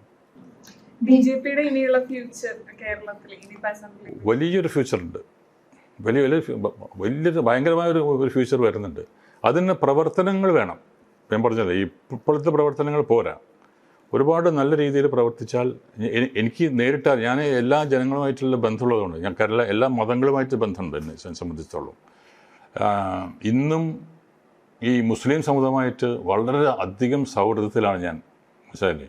അവരെ വീട്ടിൽ എനിക്ക് എല്ലാ സ്വാതന്ത്ര്യമുണ്ട്. സാധാരണ മുസ്ലിംസിൻ്റെ വീടുകളിലൊന്നും നമുക്ക് പോയാൽ അകത്തേക്ക് കയറാൻ ബുദ്ധിമുട്ടാണ്.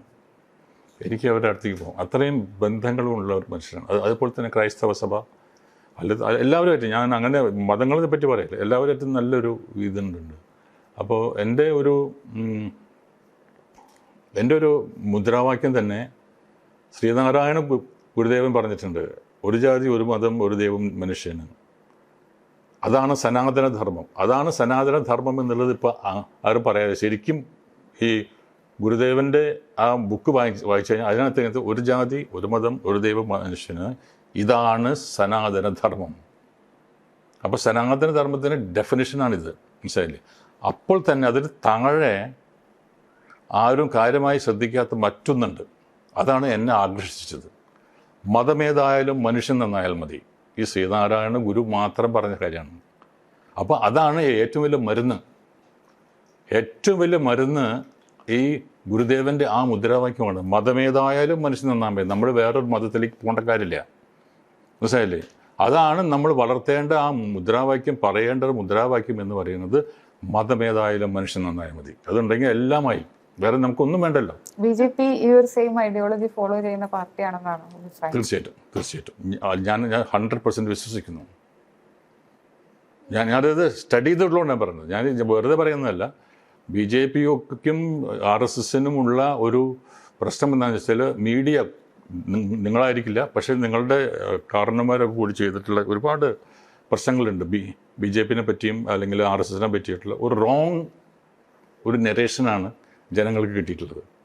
അപ്പോൾ ഞാനിതിനെപ്പറ്റി BJPനെ പറ്റിയിട്ട് അല്ല RSSനെ പറ്റിയിട്ട് ഒരുപാട് സ്റ്റഡി ചെയ്തതാണ്. എന്തുകൊണ്ടാണ് അങ്ങനെ പറയുന്നത്, എന്തുകൊണ്ടാണ് മീഡിയ എങ്ങനെ പറയുന്നത്, അതായത് എന്തുകൊണ്ടാണ് മറ്റ് പാർട്ടികൾ BJPനെ തോൽപ്പിക്കണം, അതിനുവേണ്ടി ഞങ്ങൾ ഇങ്ങോട്ട് ചാടും, BJPനെ തോൽപ്പിക്കണം, അതുകൊണ്ട് ഞങ്ങൾ അങ്ങോട്ട് വരും. ഞാൻ ചോദിക്കുന്നുണ്ട്, എന്തുകൊണ്ടാണ് നിങ്ങൾ BJPനെ എതിർക്കുന്നത്? ഞാൻ പറഞ്ഞു, നിങ്ങൾക്ക് BJP എന്തുകൊണ്ടാണ് നിങ്ങൾക്ക് ശത്രുത ഉണ്ടാവുന്നത്? ഞാൻ ചോദിച്ച് ഇതുവരെ ഒരു ആളും എൻ്റെ അടുത്ത്, ഒരു ഓപ്പോസിഷൻ ലീഡറും എൻ്റെ അടുത്ത് മറുപടി പറഞ്ഞിട്ടില്ല, മറുപടി കഴിഞ്ഞിട്ടില്ല. അവർ പറയട്ടെ. ഞാൻ പറഞ്ഞു, അങ്ങനെ ഞങ്ങൾ തെറ്റ് ചെയ്തിട്ടുണ്ടെങ്കിൽ ഞങ്ങൾ മാപ്പ് ചോദിക്കാൻ തയ്യാറാണ്. പറഞ്ഞിട്ടില്ല. ഈ ആർഗ്യുമെൻറ്റ്സ് വരുമല്ലോ.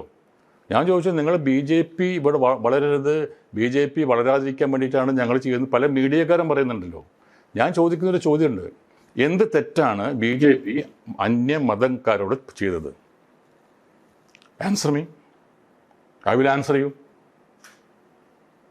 പല വലിയ വലിയ ആൾക്കാരുടെ വലിയ വലിയ മാധ്യമപ്രവർത്തകന്മാരുടെ അടുത്തും പറഞ്ഞിട്ടുണ്ട്. ചില മാധ്യമപ്രവർത്തകന്മാർ എൻ്റെ റൂമിൽ നിന്ന് ഇറങ്ങിപ്പോയിട്ടുണ്ട്. ആൻസർ ഇല്ല. ഞാൻ പറഞ്ഞു, ആൻസർ പറഞ്ഞിട്ട് പോകാൻ പറഞ്ഞു. അത് അങ്ങനെയല്ല അങ്ങനെയെന്ന് പറഞ്ഞിട്ട് പോയി. അപ്പം എൻ്റെ അർത്ഥം എന്താണ്? ആൻസർ ഇല്ല എന്ന് പറഞ്ഞു. അപ്പം ഞാൻ വിശ്വസിക്കുന്നു, ഞാൻ പറഞ്ഞിട്ട് ഏറ്റവും കൂടുതൽ തെറ്റിദ്ധരിക്കപ്പെട്ട ഒരു സംഘടനയാണ് RSS. കാരണം കഴിഞ്ഞ ഒരു 2014 ഞാനൊരു പ്രസംഗം മോഹൻ ഭഗവത്ജിയുടെ കേട്ടിട്ടുണ്ട്. ഡൽഹിയിൽ വലിയൊരു സമ്മേളനത്തിൽ അദ്ദേഹം പറഞ്ഞതെന്ന് വെച്ചാൽ, A Hindu who wants to send out all the other religion from India is not a Hindu. ആരാ പറയണമെന്നറിയോ?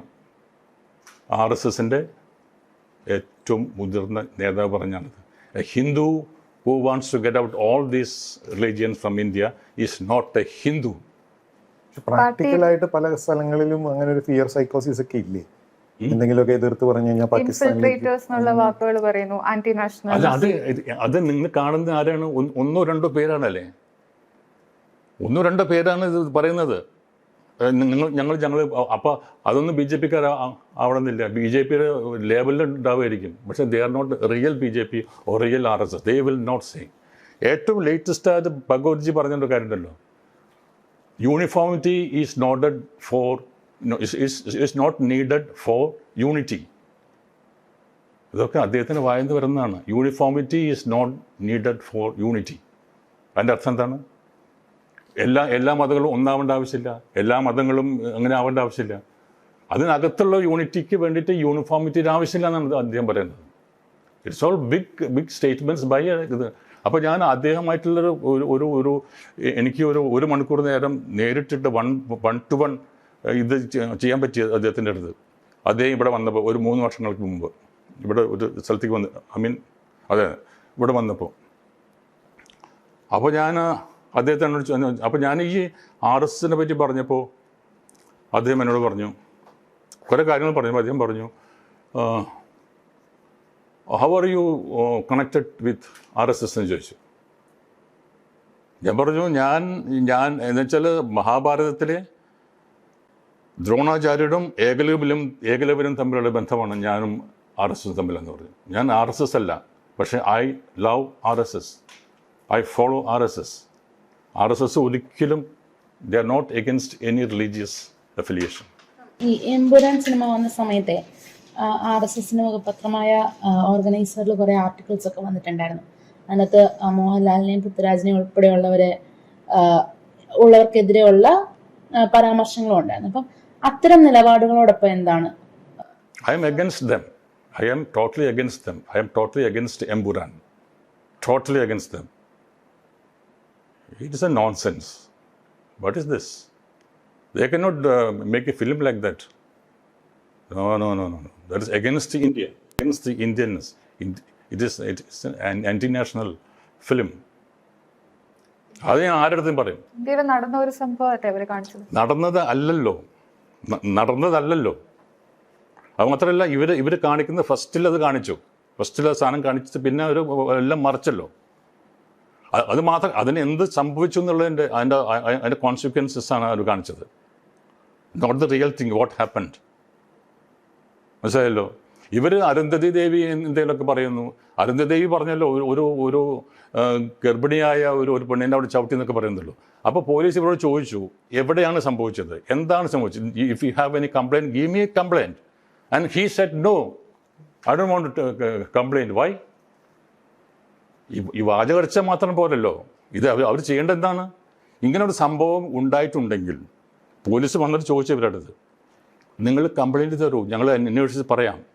അപ്പോൾ എന്തുകൊണ്ടാണ് ഇവർ കംപ്ലയിൻറ്റ് കൊടുക്കാത്തത്? അവർ കംപ്ലയിൻറ്റ് കൊടുത്തത് you can see the records, you can ask anybody, you are a media persons, you can ask. അങ്ങനെ complaint കൊടുത്തിട്ടില്ല, അവരവിടുന്ന് ഓടിപ്പോയി. റൈറ്റ്?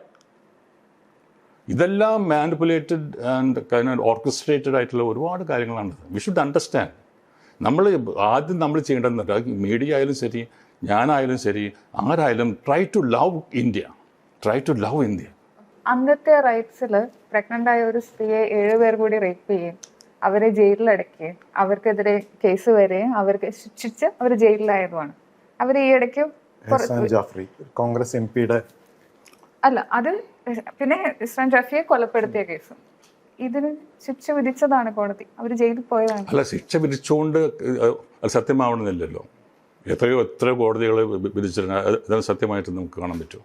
ഞാൻ പറഞ്ഞേ, അത് എപ്പോഴും നമ്മൾ അന്ന് കാണുന്ന വലിയൊരാൾ ഇങ്ങനെ ഭയങ്കര അയാളുടെ പോസ്റ്റർ കണ്ടിട്ടുണ്ടാവും, പേടിച്ച് നിൽക്കുന്ന ഒരാളുടെ ഫേസ് വെച്ച്, റോയിട്ടേഴ്സിൻ്റെ ഫോട്ടോ. അത് മാനിപ്പുലേറ്റഡ് ആണ്. It is fabricated. ഇത് നമ്മളാരും ഇതിനെപ്പറ്റി അന്വേഷിക്കുന്നില്ല. ഞാനത് അന്വേഷിച്ചതാണ് ഒരുപാട്. ഞാനിത് അന്വേഷിച്ച് സത്യം അറിഞ്ഞുകൊണ്ട് മാത്രമേ ഞാൻ ചെയ്യാറുള്ളൂ. It's A fabricated document. പക്ഷേ RSSനെ RSS ആണ്. ഞാൻ പറഞ്ഞു RSS ആണെന്ന് ആര് പറഞ്ഞു? അല്ല, മഹാത്മാഗാന്ധിയുടെ പത്രം അത് കഴിഞ്ഞിട്ട് RSSനെ ബാൻ ചെയ്തതാണ് ഇന്ത്യയിൽ, അല്ലേ? അല്ല, RSSും ഈ മഹാത്മാഗാന്ധിയുടെ ഇതും എന്താണ്? അത് കോടതി തന്നെ ഇല്ലാണ്ടാക്കിയല്ലേ. ഇപ്പോൾ കോടതിയുടെ കാര്യം പറഞ്ഞല്ലോ. RSSും മഹാത്മാഗാന്ധിയുടെ ഇതുമായിട്ട് ബന്ധമില്ല എന്ന് കോടതി തള്ളിയ കേസാണത്. ഇത് ആ ഗോഡ്സെയുടെ ഒരു പേഴ്സണൽ ഇതാണ്, അയാളുടെ ഒരു patriotism. It is not connected with RSS or Hindu Munnani, ഒന്നുമല്ല. അത് പാട്രിയോട്ടിസം ആണെന്നാണോ സർ? അത് പാട്രിയോട്ടിസം അയാളുടെ സെൽഫിഷ് പാട്രിയോട്ടിസം, അയാളുടെ സെൽഫിഷ് പാട്രിയോട്ടിസം. അത് ഞാൻ അംഗീകരിക്കല്ല, ഞാൻ പറയുന്നത് അംഗീകരിക്കുന്നതല്ല. അപ്പോൾ ഏതെങ്കിലും ഒരു 4-5 വ്യക്തികൾ ചെയ്യുമ്പോൾ അത് വേറൊരു ഓർഗനൈസേഷൻ്റെ മേത്ത് ഇടുന്നത് ശരിയല്ല എന്ന് ഞാൻ പറയുന്നത്. അത് ഞാൻ ഇപ്പോഴും പറയും, ആരടുത്തും പറയും. ഗോത്രയിലെ റേപ്പ് കേസ് നമ്മൾ പറഞ്ഞല്ലോ, ബിൽക്കിസ് ബാനു എന്നാണ് അവരുടെ പേര്. അത് നടന്നിട്ടില്ല എന്നാണോ സാറിൻ്റെ വിശ്വാസം? അതെനിക്കറിയില്ല. പക്ഷെ ഞാൻ ചിലപ്പോൾ നടന്നു കാണും, പക്ഷെ അതിൻ്റെ എക്സ്പെക്റ്റ് അതിന് എന്തുകൊണ്ട് അങ്ങനെ സംഭവിച്ചു എന്നുള്ളതാണ്. അതാരും പറയുന്നില്ലല്ലോ. സിനിമ പാർഷ്യലായി കാണിച്ചു എന്നാണ് അപ്പോൾ പറയുന്നത്. യെസ്. എമ്പുരാൻ അത് പാർഷ്യാലിറ്റി കാണിച്ചു അതിനകത്ത്. ഇത് രണ്ടും കാണിക്കേണ്ടതായിരുന്നു. ഇത് രണ്ടും കാണിച്ചില്ല. അവിടെ ഹിന്ദുക്കളെയും കൊന്നിട്ടുണ്ടല്ലോ. 25% ഹിന്ദുക്കൾ കൊന്നിട്ടുണ്ടല്ലോ.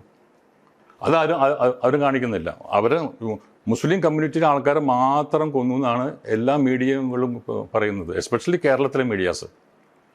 അതങ്ങനെ പറയാം. അങ്ങനെ ആവരുതല്ലോ. Media should be neutral. അല്ലാതെ എന്തെങ്കിലും ഏതോ പണ്ടാരോ കൊണ്ട് പറഞ്ഞ പോലെ ആ ഒരു ശത്രുത വെച്ചിട്ട് മീഡിയ ഷുഡ് നോട്ട് പെർഫോം.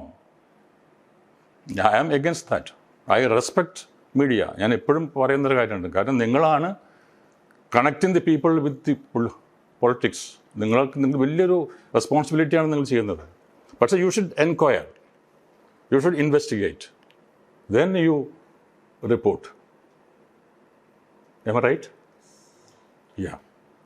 സിനിമയ്ക്ക് അതിനുള്ള സ്വാതന്ത്ര്യം ഇല്ലേ? കുറച്ച് ആർട്ടിസ്റ്റിക് ലിബർട്ടി എടുക്കാൻ സിനിമയ്ക്ക് സ്വാതന്ത്ര്യം ഇല്ലേ? എല്ലാ സിനിമയും അല്ലല്ല, നുണ പറയരുതല്ലോ, നുണ പറയരുത്. That against India. ഇന്ത്യക്കെതിരായിട്ട് പറയാൻ പാടില്ല. ഒരു പാർട്ടിയെ ക്രിട്ടിസൈസ് ചെയ്യുന്നത് ഇന്ത്യക്കെതിരെയാണ്. പാർട്ടി ഏതാണ് ഉദാഹരണം പറയും? പാർട്ടിക്ക് എഗൻസ്റ്റ് അല്ല, ഇപ്പൊ എംപുരാനിൽ തന്നെ കാണിക്കുന്ന കാര്യങ്ങൾ അവിടെ നടന്ന ഒരു സംഭവത്തെ അവർ വേറെ രീതിയിൽ കാണിച്ചു. അല്ലെങ്കിൽ കാണിക്കാൻ പാടില്ല. No no no no no I am against it.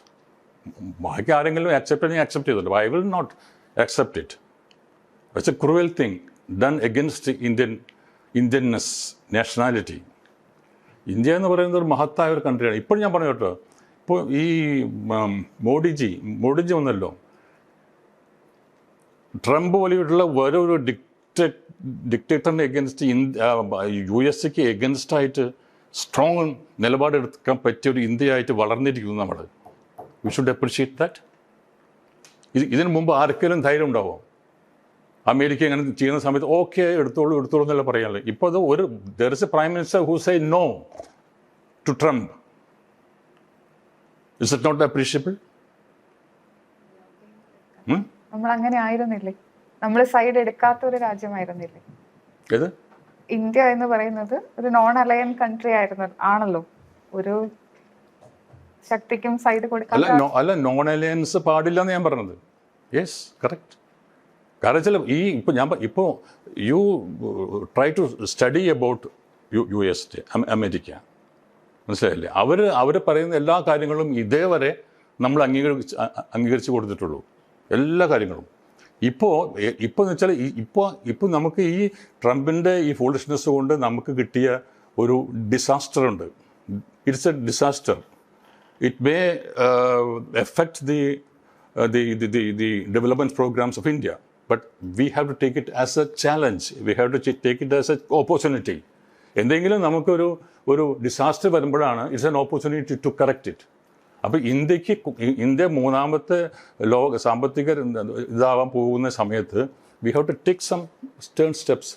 അവർ ഉടനെ തന്നെ GST-യുടെ ഇത് കുറച്ചല്ലോ. ഈ സോഷ്യൽ മീഡിയയിലെ പൊതുവായിട്ട് ഈ താങ്കളെ ട്രോളിക്കൊണ്ടും പരിഹസിച്ചുകൊണ്ടും ചില പോസ്റ്റുകളും റീലുകളും അങ്ങനെയൊക്കെ വരുന്നുണ്ട്.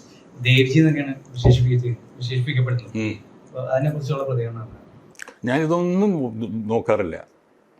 എനിക്ക് താല്പര്യമില്ല ഇതൊന്നും നോക്കാനായിട്ട്. ഞാനിത് നോക്കാറില്ല. നമുക്ക് അല്പതയിരിക്കാൻ പറ്റുള്ളൂ.